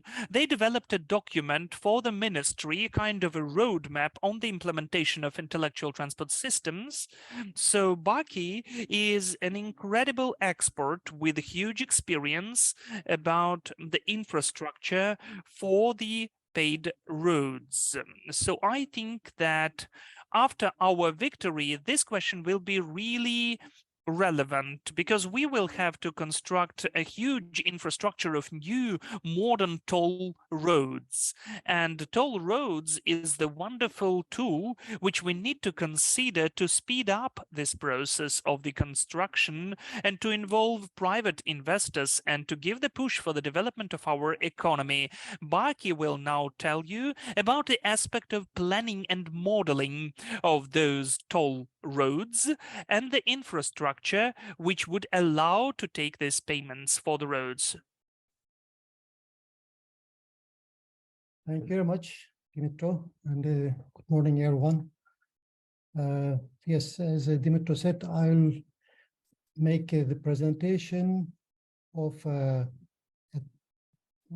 toll collection project, design of toll collection project that we did in Albania with Dimitro's company, Pro Mobility.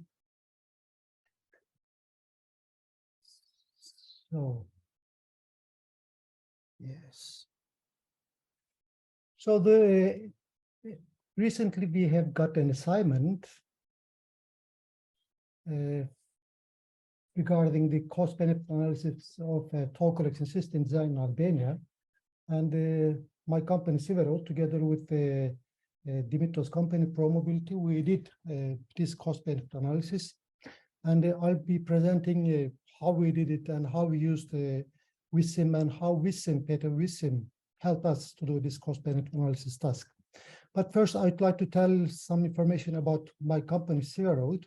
Sivero is a company, a management consulting company on the transport sector, and we are based in Sweden, and we have been in the market more than 35 years. And so far, we have worked in more than 90 countries. Mostly, we work in Europe, Middle East, Africa, and Asia. And our business areas that we provide consultancy is intelligent transportation systems, traffic safety, work supervision, financial advisory services, and technical assistance and capacity building. And also we have done several projects in Ukraine before, even related to ITS and specifically toll collection system. We prepared a feasibility study of a toll collection system all over Ukraine with in a project with the fund from World Bank. So the assignment that we have got recently is in Albania, as I said. It was a toll road project, a new road project. It's a new road, it will be a new road. And it is 21 kilometers of road. And the scope was the cost benefit analysis of different toll collection system options and the design of the toll collection system. So first we would identify the different toll collection systems, then do the cost benefit analysis, and then the design of the optimum option that we select. And the scope, really, as it was stated in the terms of reference, was simply, it is like cost benefit analysis, but without any really detail.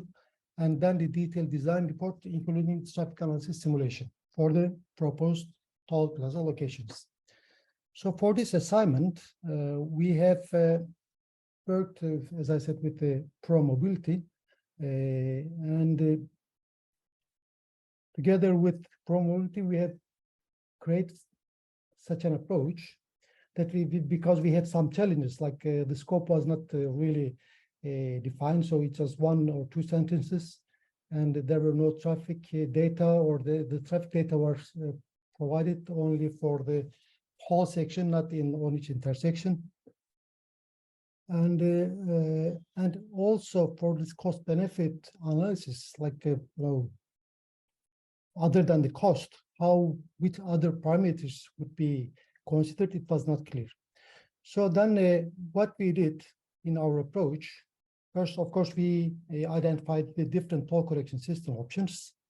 And then, although the assignment was asking us to make the simulation for only the selected option of toll collection system, we have decided to put the simulation results of different toll collection system options by using WISIM as one of the key components of the CBA analysis, cost benefit analysis. So that means we wanted to run the simulations by using PTV WISIM for all options. And then we would use the results of PTV WISIM for selection of the optimum or the best toll collection system option for this project.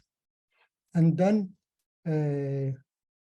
of course, we will need also to add some other parameters like the cost and operation costs, investment costs, and so on.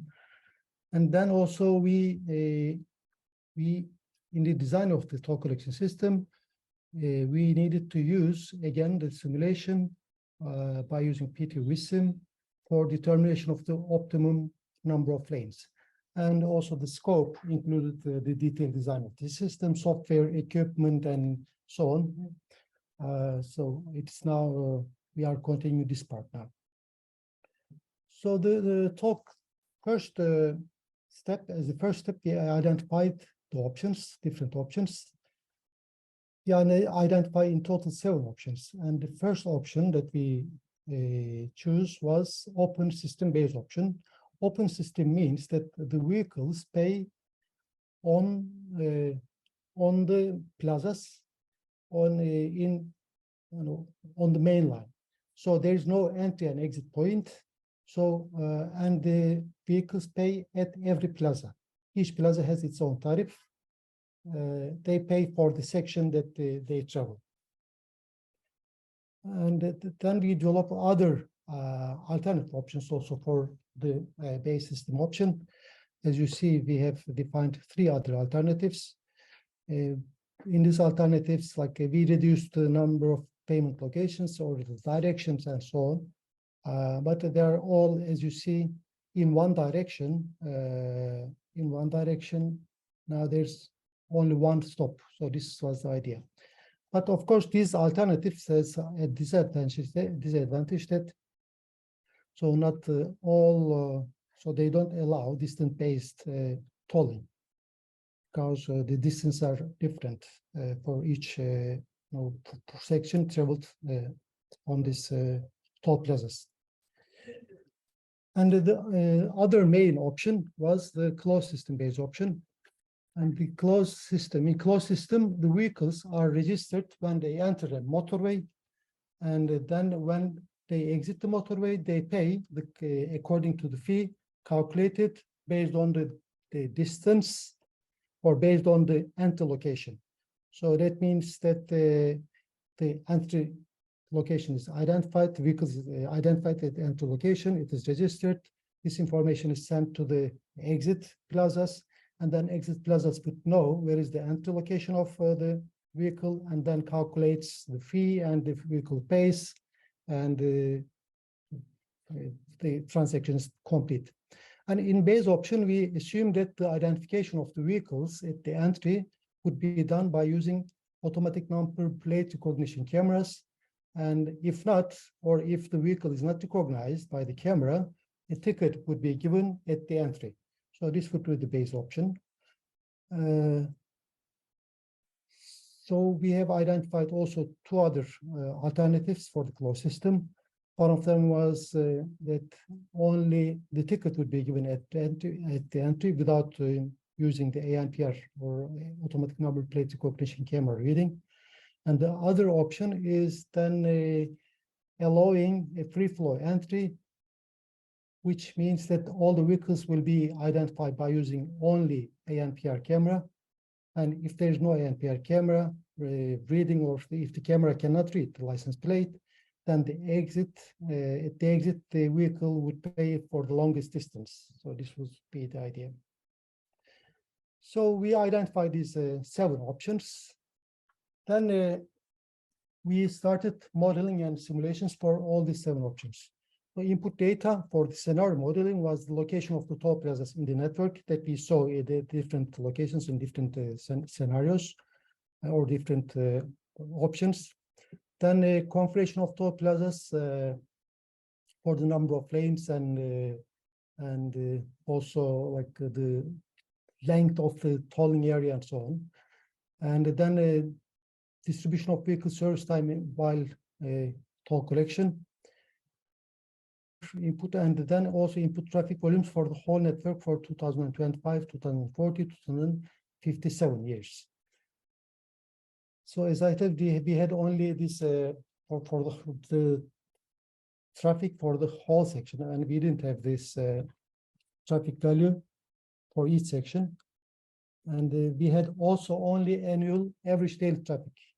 So then we have estimated the traffic volumes during peak hours by using the formula here that we see, which considers the ratio of the traffic volume occurring in the peak hour to annual average daily traffic, and also direction to all traffic volume. And then we estimated the traffic flows distribution along the motorway by using the equations in German Highway Capacity Manual, SPS 2015. And then we came up with these traffic flow cartograms for different intersections and for the whole road.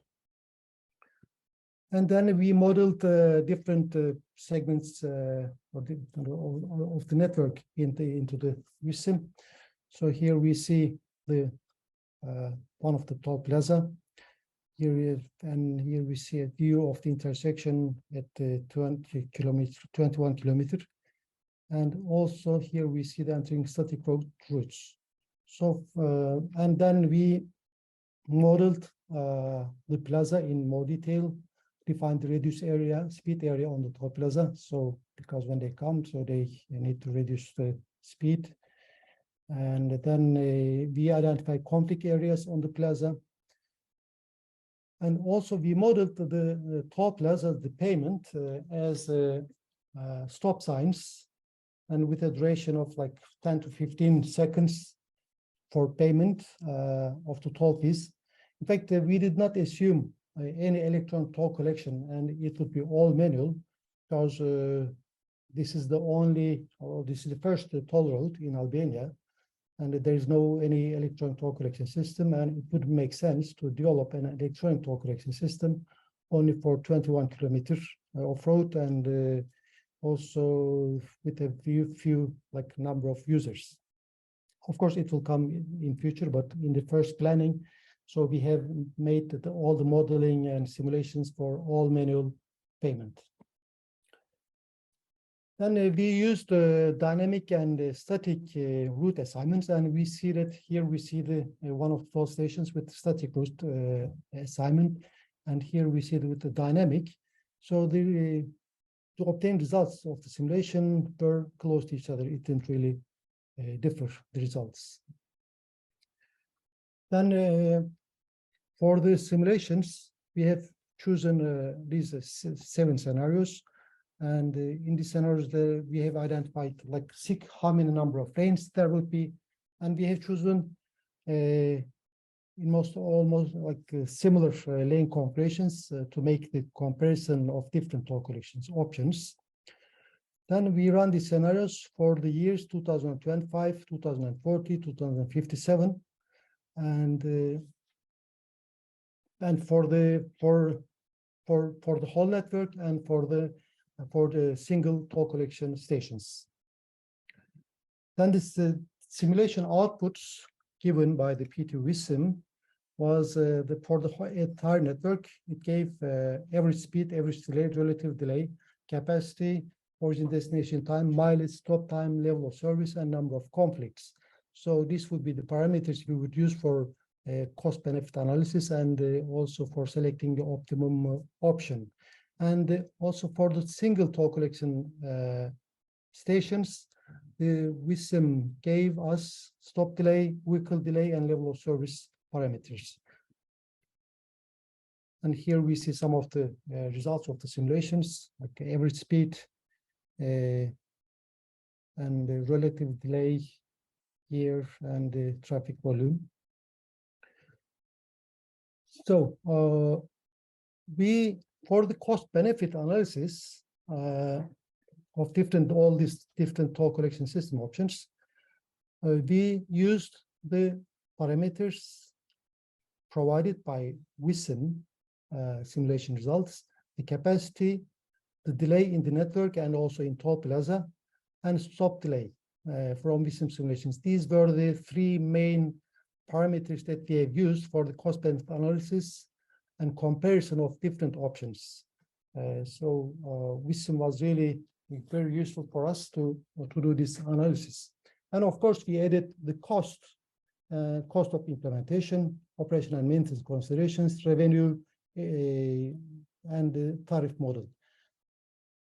Here, one thing that even the delay and stop delay and the cost, so they are all even related or correlated, because if the delay is low, that means there's a less number of stops on the road, and that means also the cost of implementation of this system will be less, because that means there's less equipment to stop the vehicles.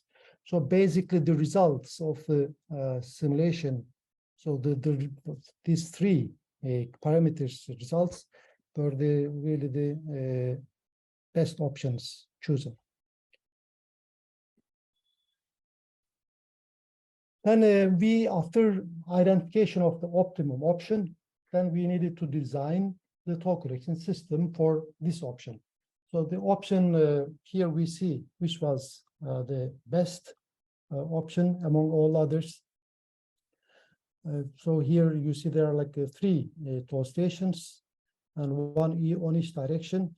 But the initial design, this design does not allow the payment per kilometer, meaning that, for example, a vehicle coming here from this direction would pay here, and then it would be the same fee if it is going towards to this direction, or it continues along the motorway, or it is the same here. So the tariff would be the same if the vehicle leaves the motorway here or continues. So then we have made an optimization of the design. so that we separated in the toll plaza the directions. So the vehicles going to this direction would use these initial 2-3 lanes, and then the toll fee would be only for that segment, and then the vehicles will continue the motor on the motorway to pay for the whole section. So this would allow using a less number of infrastructure, less equipment, and the best traffic simulation results, and also which would allow the payment on payments related to the travel distance. Yes, and then for the selected option, for this option, we have to determine the number of lanes needed. Then we change the number of lanes for each toll station for the periods for 2025, 2030, 35, and 40. We have run in total 13 scenarios to determine which option would be the best, or which number of lane for each toll plaza should be the best option. Then we used the vehicle queue length as the main parameter for selection of the number of lanes on each toll plaza. Although this sim gave us the parameters, all the parameters for all these scenarios, like average delays, average stops, and so on. And so then now we are continuing with the technical or detailed design of the toll collection system, like software, equipment, and so on. But it is ongoing, and it will be finished within this month. And also, this sim provided some other results which were not related really to the toll collection system design, but we shared also with our client that with sim showed us that there's an issue in this network, in this road, because the distance between intersection at kilometer 14 and roundabout here is not enough to accommodate really a toll collection stage to toll plaza. And also this ramp, it was in the original design, it is 1 lane. So the capacity of this ramp or 1 lane is what was not enough. So we suggested to increase this into 2 lanes. Then we also, in the starting year from year 2030, this roundabout becomes congested and even causes congestion or delay on this main line. And also we identified some issues about the geometry of this roundabout. It was not big enough the diameter. So by this, so we sim did not allow us only to do this cost-benefit analysis of different toll collection system options, but it gave even some more information about the design of the road in general. And thank you very much. And I'd like to thank once more to Dimitro and his team, because they really did a great work by doing all the simulations in a short time. And I'm really happy that we worked together for this project. Thank you. And thank you very much for listening to me, of course, everyone.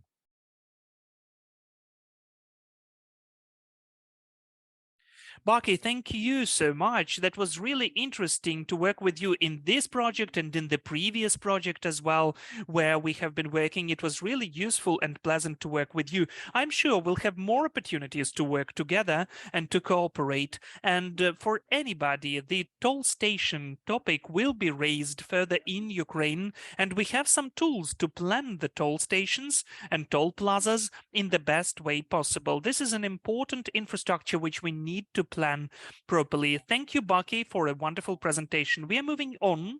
We had the question about whether you can use the transport modeling not looking at the country or at some city or a bigger part of the street road network, but can we use it for this simulation, for instance, for the industrial enterprises? And a nice answer was yes, it is possible. So our next speaker are our cool partners from the company of MicHub, who will show a bit of this issue, and they will share their experience of one of their projects which were created for this process. This is a non-trivial use of the transport modeling. I think it will be interesting and useful for everybody. Hello, hello. Can you hear me? Yes, we hear. Hi, good morning, everyone. I'll start my presentation.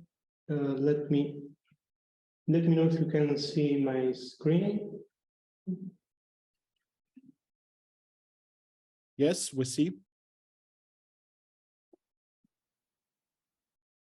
Okay, my name is Federico Cipo. I'm Transport Modeling Director at MicHub. We are based in Italy. First of all, let me thank you, Dimitri, for the opportunity to speak today to this conference. We decided today to bring here a kind of unusual project. Usually all the projects are related to the traffic in the roads, the streets, the junction and everything, the road network in general. In this case, we wanted to show you how we adapted a factory internal logistic micro simulation to represent what happened inside of inside of a factory premises. Try to understand how we can use VSIM to check the performances and to optimize all the functionality of the factory. We use for this specific project the software VSIM on the version 2020 with Service Pack 12. Project was done on 2020. That's why this version of the software. The client was an Italian factory that produces fizzy drinks and water bottles, and is based on the north of Italy. The factory in the following years is willing to increase the production, and then they decided to give us the job in order to understand if the premises layout can satisfy the new demand, in order also to analyze the existing limit of capacity of the current layout, and also they with us as well. We all developed a new layout for this factory, and the third purpose of our job was to understand if the new layout worked better and what the limit of capacity also of the new layout. Just very quickly, on the left side, there is the existing layout. On the right side, there is the project layout. The main differences are the check-in area and the waiting area, which in the new layout are much more optimized, and there is a more rational use of all the spaces. And also in the new project, the client decided to implement new unload bays and new fast load bays. The unload bays are basically on the back side of the factory, what we call backside, and the new fast loading bay are in the front side. First of all, we need to understand if the new layout generates unacceptable conflicting points, understand then if the number of waiting and loading bays are enough, and then the third point would be to estimate the existing and the future limit of capacity. In order to do this, once we have the existing situation, the new project layout ready, we perform a sensitivity test. Thanks to this assessment, we will be able to understand what's the limit of capacity for both existing and project scenario. So the first phase, even if it's an unusual project, an unusual model, I would say, allow me to say, we decided to proceed with like normal, like if it was a normal project. And then the first phase for every model is, of course, understand existing conditions. And existing conditions means, first of all, understand what's the study area. On our case, we simulated the whole area outside of the buildings. The big building on the left side is the actual factory. The building on the right side is more a big warehouse where they used to store all the product when it's ready to be delivered. And also there are two smaller warehouse for other type of products. The second task, when we need to understand, we were to understand the existing condition, was to go on site and prepare a survey campaign. This survey campaign was conducted during 24 hours using 5 cameras placed on strategic points inside of the factory, a strategic point that allowed us to track every vehicle. And every vehicle, when we had to do like the demand assessment, the real way to understand how the vehicles were actually moving inside of the factory, we tracked every single vehicle through the factory for the peak period that we understood from these videos. We found out that the existing peak hour is between 14 and 15, but the representative simulation duration could not be only 1 hour. We had to do a simulation that lasts at least 3 hours. This is because we found out during the survey that many vehicles took 2 hours, sometimes a little more, to do all the procedure inside of the factory. So in order to capture all the phenomena inside of the factory, we did a 3-hour simulation with 1 hour of preload. We understood all the vehicle types. I'm not going to spend too much time on this slide, but we understood all the vehicle types. For every vehicle types, we had to understand the technical times, which means time spent for the check-in, for entering the factory, to move from one side, from one place to another place of the factory, and also we also had to analyze the level of congestion, which depending on the level of congestion, this vehicle modify, of course, the time, the waiting time, and the moving time. The analysis were done by vehicle type. So every vehicle type did a different path and a different move with different timings within the premises. And vehicle type by vehicle type, we prepare a map understanding what they do and the time that they spend to do every movement. So this is just as an example. I put here 3 vehicle types. This is the container moving. These are the clients moving, people that are coming inside of the factory to load and then they leave. And these are the providers, people that are coming with the truck loaded. They are bringing like raw material for the factory and then they will leave. Phase 2 was the base model implementation. So once we understood all the demand and all the movements inside of the factory, the second step was to understand how to build the network. The network was quite challenging to build. We needed to find out all the single platform where the vehicle was stopping and also the use of every platform. And we understood that we had the main sectors inside of the factory. And we found out also, well, we organized the model with these gates that are actually the crossing points between the different sections, the different areas of the factory. These are very useful both to simulate and to prepare all the scheme for the simulation, as well as to analyze then the outputs. Also, for the model implementation, we had to manage routes and timings. The one we just collected, and we had to put them in the model in order to force the vehicle to stop exactly with the right time we wanted them to stop, and also in order to force them to use the route we wanted them to use. We had to do some VSWAP scripting. As you may know, vSIM allows a very big flexibility with VSWAP modules, which does not just allow us to modify the timing for a signal control, which is the main use probably for a VSWAP module, but also it can manage, it can change the static routes within the model. So that's why we use this module in order to force the vehicle to do what we wanted them to do. The vehicle, of course, they can go forward, entering in the next area, for example, or going to load or unload only if the bay is available and if there is time, if there is space enough inside. So this BizBox module checks the availability and send vehicles to the right place.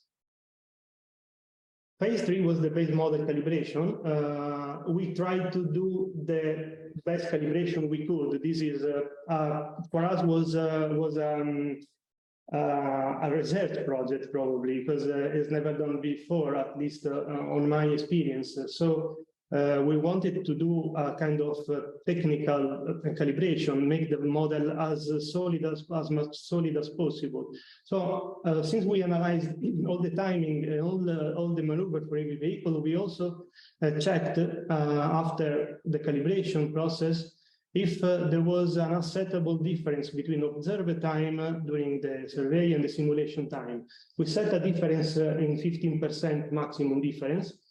And we found out that well, we managed to get that difference within the range for every vehicle type and in every time period. Phase number 4 was the project scenario. Once we have the base model ready, we had to do pretty much the same thing we did for the base. We did the same for the project scenario. We understood what's the idea of our client, how they wanted to move all the trucks inside of the factory, and we had to basically almost start from scratch doing at least doing the network. So the network came from the proposed layout, whilst the routes and the time manager are the same we prepared for the base model, so using the BizBox module in order to set timing routes. The demand is the same used for this existing scenario.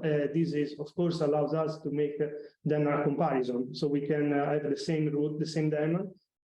With the same demand in the two different scenarios, we can compare them and see which one performs better. The paths are defined by the new layout. And also here, for every vehicle type, we had to redefine the path because they are different. They are managed in a different way. They are more optimized, etc. And we had to check if this was actual good optimization. The time was derived by the base model. So the time spent in every section of the area was defined by the base model implementation. And we also had to use the new technologies, like the new bays. For example, they were quick bays, like quick loading bays, and we had to modify a little bit the timing for this.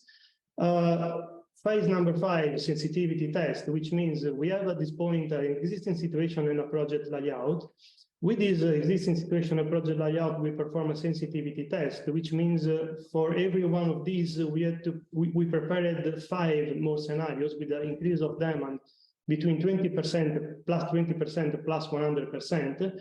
And thanks to this sensitivity test, we understood the existing capacity and the future scenario capacity. So with these two numbers, the client was able to understand what's the benefit, and then they will decide, of course, if complete all the project. The results analysis usually when we prepare a normal model are standard KPIs. Let me say standard KPIs like average vehicle delay, network speed, travel time. There will be much more, of course, but I just reported the one we used to use quite more often. But in this case, we could not actually use them. We had to find a not conventional way to see and to state what was the limit of capacity and if everything was performing fine. And of course, we could prepare all the flowcharts. So these are the two KPIs we decided to use to show to our client what's the performance of the project. For example, let me just show you this gate 5 and 6, how they perform. In this case, I just reported a little graph. You can see the orange line is the new project. The dashed gray line is the existing situation. On the horizontal axis, you can see the increase in demand. So when we arrive at plus 40%, of demand increase, you can see that that's the gray line that it goes up until 40%.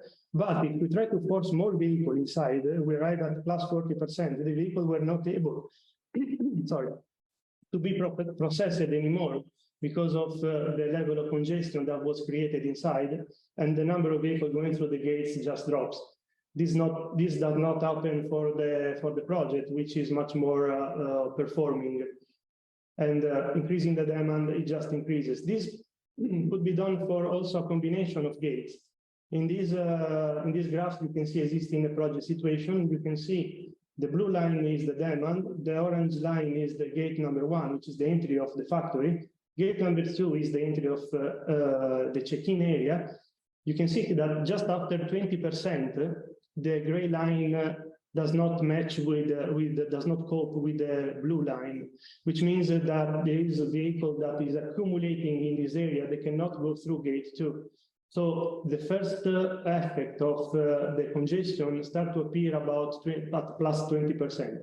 At plus 60%, the vehicles are not even able to enter the factory. So they stay outside because also the check-in waiting area is full.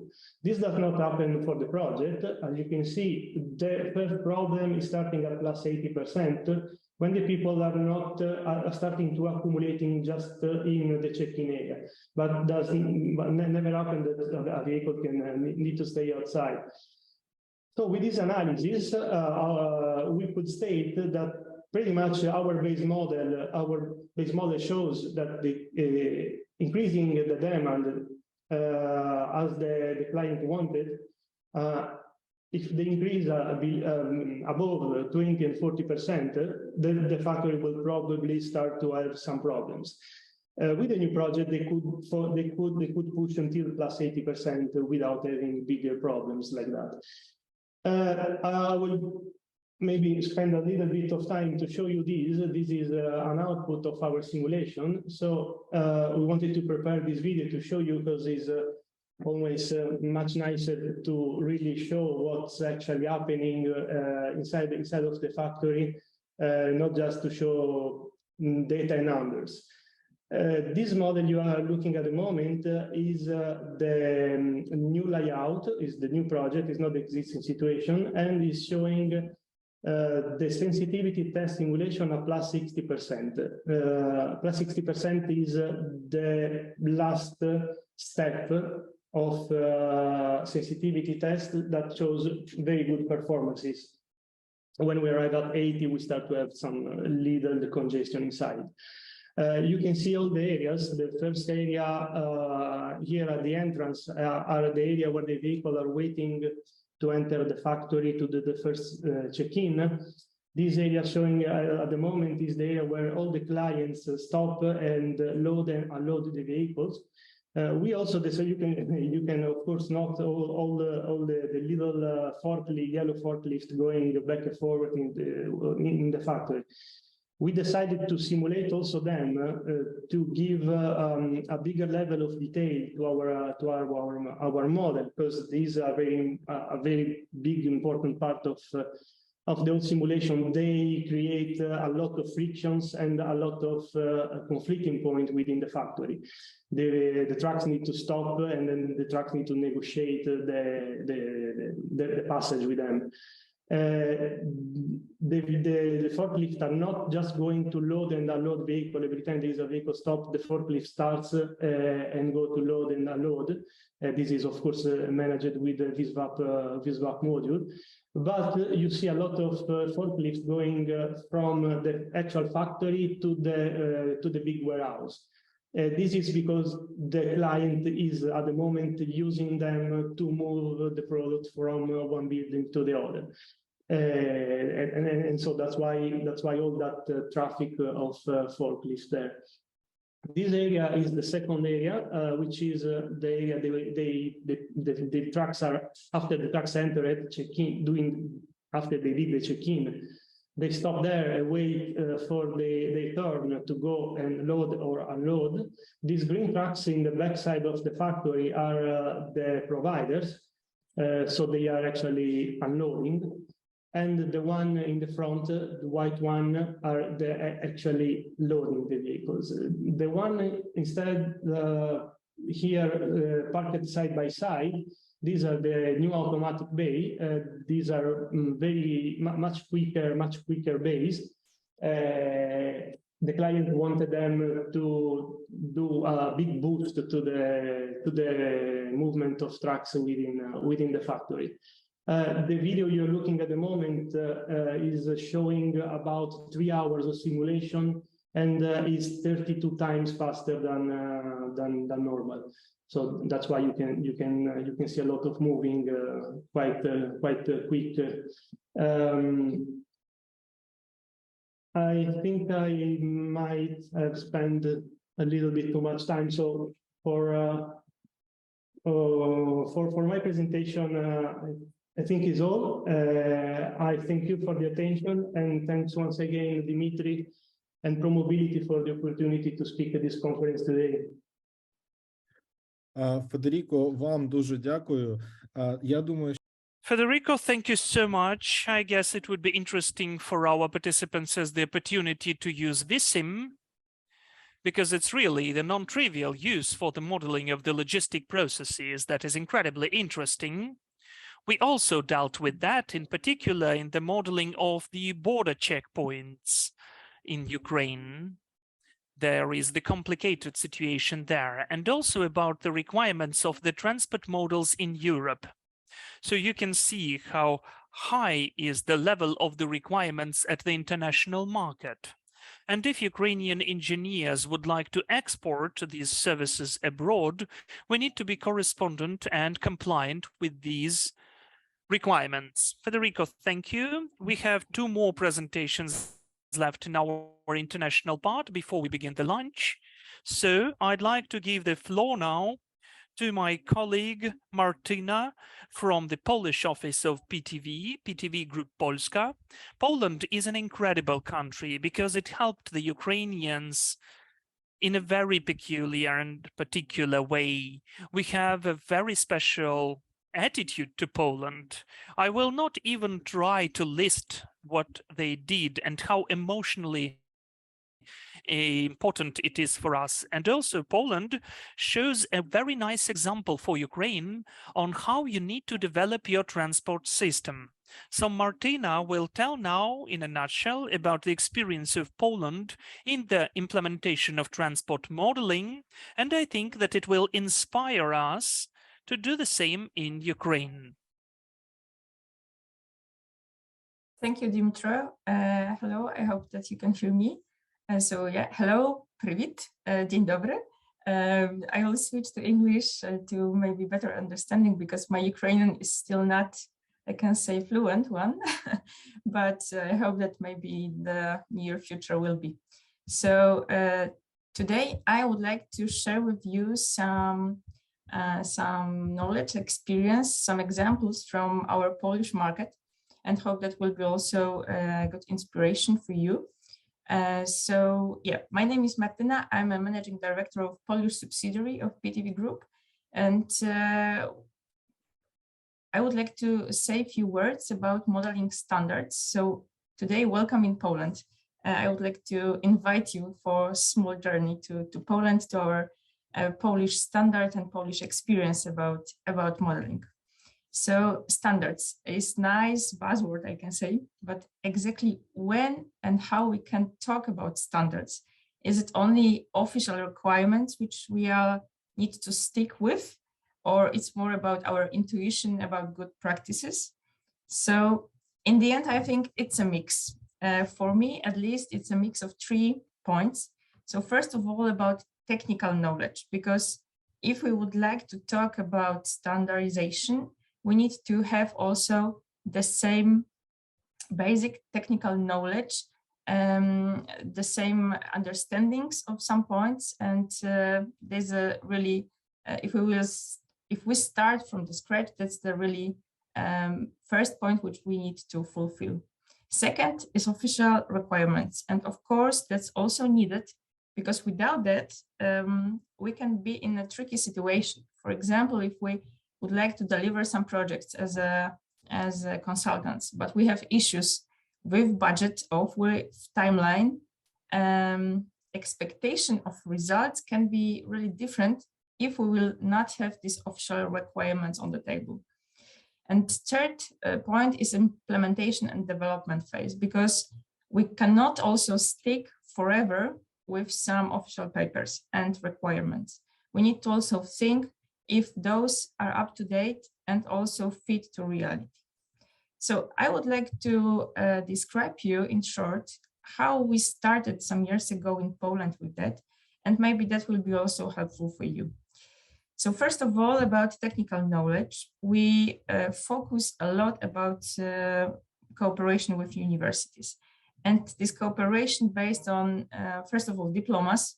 I know that Vala and Dmitro also have some small surprise on the end of this program today. But that was also about some grants and national and international projects. That's exactly how we, I think, need to start with software. It's not only about training how to use software itself, but after that, we need to really go with projects and one by one, think and learn also and make a lessons learned, I can say, after each project. About know-how transfer and how we can support you as well, and how you can grow as a modelers is first of all trainings, of course, but next point are also self-training, I can say. I will send to Dmitro also, and I think after that to all of you, some links where you can find materials about PTV, about our products, and exactly about also some standardization from other countries, because I think what can be opportunity for you is to learn on what other countries learned up to now.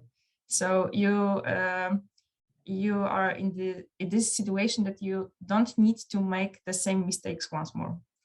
So about our PTV Academy, it's really a great database with all information about, yeah, of course, products, but what is the most important, how to use products with concrete examples, and also with some information about standardization, for example, from US. And yeah, I would like to also share with you this information about YouTube channel, so you can find there a lot of trainings, a lot of materials, a lot of webinars. And after that, if you will have any question, I think your local supporter, I mean, Dmitro is the best contact point, but if you will have also questions or willing to exchange some information with Polish colleagues, I think that will be not a problem in the future. Second, about standardization process is to put really those official requirements into some official papers.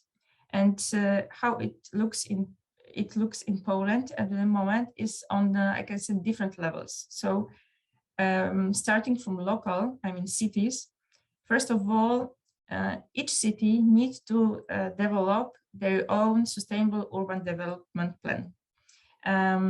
To get any funds from the national level, but also from EU level, they need to set up this plan, not only itself, I can say, not only book for the next years, but also a model. So that they need to also prove that they based on modeling stuff, and that all of those scenarios which they would like to plan and would like to implement in their cities are something realistic, and that they really make an analysis about scenario which are the most efficient one. The same or similar, I can say, situation is about voivodeships level. So first of all, they are obliged to deliver every year 2 studies, availability study for public transport especially, and regional transport master plan. And the same story as with cities. So to get any foundation from international level, especially European Commission, they need to also prove that their studies are based on model.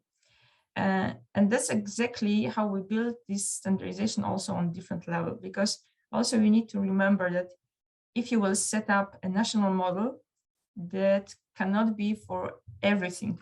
So always also is the question for what goal we would like to achieve, what is a really a space or area which we would like to make an analysis for, and also think about this 3 different levels. And in Poland, we achieve, I can say, all 3. And now we have even more than 1 national model, because some of them are focused, for example, about concrete rail analysis. Second is more about also supporting voivodeships about availability studies. So also a different source of data are using in those. So national models are using at the moment for strategic approach about exactly road and rail development plans. Maybe you have heard about, for example, our Solidarity Hub project.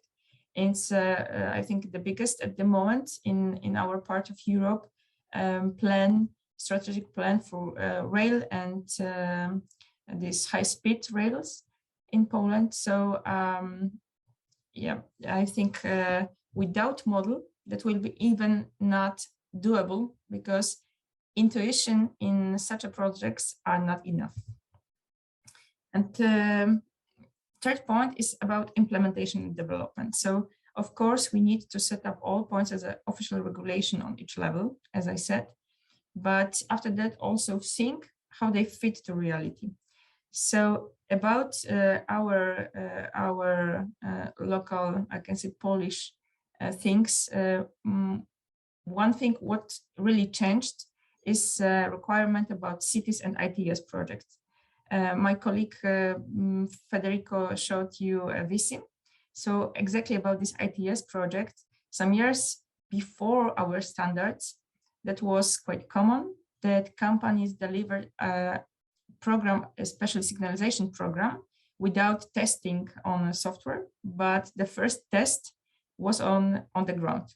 So from the safety level or safety point of view, it's really something I can say terrible. So now all constructor works and everything needs to be, first of all, checked on VISIM or another software about micro modeling, but I can say that VISIM is really also a standard in Poland.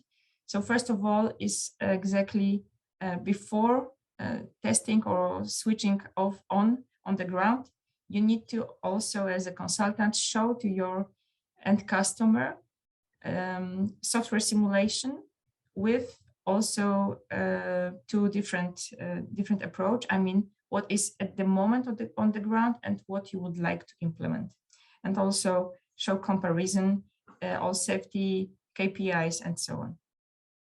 About this development phase, I can say you need to also be open and keep your eyes on how technology is up to date, and is it fit, or maybe another way around, that your requirements fit to technology or not. Because in the last years, we have new source of data and more complex model and new requirements also from organizations like European Union, European Commission. And we need to build more and more complex models to exactly reflect more accurate way of people behavior, of new transport modes, and so on. Even COVID showed that we need to also be open about some new approaches in modeling, because we cannot forecast everything in the same way. So last point, last but not least, I think about the standardization, key point is also the people. And I think that also the point which make a difference. So as Dimitros said, I think that IT guys from Ukraine are really famous in the world. Now the time is for modelers as well. So I really keep my finger crossed about you. I know that you are curious and super smart people. So I think that really your next power national power will be great modelers. To sum up somehow my presentation, I would like to engage you also in this process, but also highlight that modeling is not for process itself. It's more about really efficient and transparent and user-friendly and last but not least sustainable future, and hope that this future will start really soon. I mean, maybe even tomorrow. So thank you so much. Martina, we thank you so much. The messages are just perfect. So we will together make our bright future closer. So thank you for encouraging us in that, for supporting us in that. We are incredibly thankful for that. The experience and the case of Poland is inspiring for us as well. We will look up at you and we will try not to have any errors on our way and to do how it is done appropriately. Thank you so much for your presentation. And the last presentation in this block of the international context is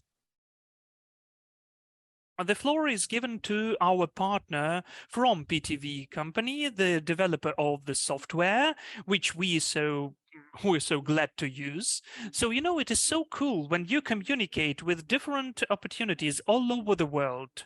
It is so cool to hear that they develop some models with the PTV Visum here or there, or we use PTV Visim. So to know that this tool is widely disseminated, that you are using what is used all over the world.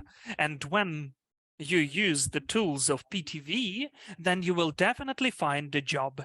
So to say a couple of words about that, I'm giving the floor to Wolfgang again for him to conclude our international part of our event. Wolfgang, please, the mic is yours. Thank you very much, Dimitro. I hope you can hear me. I'm still struggling with you should see now the presentation. Yes. Just confirm. Thank you. I think many things have been said already. I think instead of talking about how successful transport planning and modeling using our technology worldwide is applied, I think I would like to look back what has been said. Specifically with Ertico, for instance, you have seen that there is a European-wide application of the software. You have seen the presentation of Baki Kuran, where he applied Visim. You have seen also how Visim can be applied in even logistics contents, in-house logistics. So I think what's really happening is, and again, to quote some of the other speakers who said, keep on modeling. Yes, keep on modeling and create a community, was said, and talk about the results. I think also Martina from Poland showed you a little bit this agenda and a successful roadmap, how modeling can be applied in countries or even worldwide. So again, I don't want to go through this slide, but I think what's important here is PTV is a global company. We are working, we're almost a standard. We said we are working in any country. And so why not using this as a springboard for you to have global opportunities in modeling and simulation projects? You see the customer base is quite a lot with 50,000 PTV softwares worldwide, but only 2,500 cities are using it, only on a global scheme. So you can imagine there's a lot to grow. At the very bottom, you see also the investors. I mean, somebody's investing in our company because they believe in growth. And this is a global game. And also for you guys, I mean, you're learning something, you're investing your time, you're an asset. There is growth and there's a lot of demand for you to help others to use simulation and planning and modulation. And that's the reason why, again, I would like to show this chart. I mean, you see our global footprint, but I think our investment, but also our trust in Dimitri in the Ukraine, and knowing that this is a very difficult situation, and there will be reconstruction. I think the demand will be very high, or is currently already high. So there's a lot of course doing in your own country, as well as you can do it at any red dot you see here in the world. So again, keep on modeling, and we are proud really that Dimitri and his company is in the region and is growing our brand name and our software. We talked a lot about mobility, but I think Federico Chico showed also about logistics project using Vism. And you also see how there are consulting assignments. Again, if you look at us, there are big names like railway companies, there are engineering consultancies, there are EU projects, global logistics companies, and so on. I think the demand, again, is really high on a global scheme. So you are really well positioned. There is high demand. Not talking about all the projects and all products we are having here, but you see here the two worlds, basically the offline world and the real-time or online world, we say, where to the bottom right, you see basic public transport planning, which is maybe offline, but it's very important to dimension infrastructure. But they are the basis then for other things, like in the real-time world, you're using these models for forecasting, for instance, with PTV Optima, to do a better forecasting. If you might even apply what Martina said also for signal optimization, or think about autonomous driving, which is maybe a big thing. Think about reduction of pollution, the whole green initiative worldwide. This can be all calculated with our software. And I think it's a really big ocean of applications, what you see here. So here are just some examples where we, with our real-time projects, this is also growing. These are big projects. These are multi-million euro or dollar projects, and you can be part of it and participate in this growth. So I think to come more or less to end, the world is looking for people like you, experienced transport modelers and planners. And why? Of course, wherever you go, there is, somebody else said, data are produced. They are big data sometimes. You have the whole trend of artificial intelligence applications, digitization, new sensors in the cities, but also in remote areas already. Mobile phone data are increasing to be used.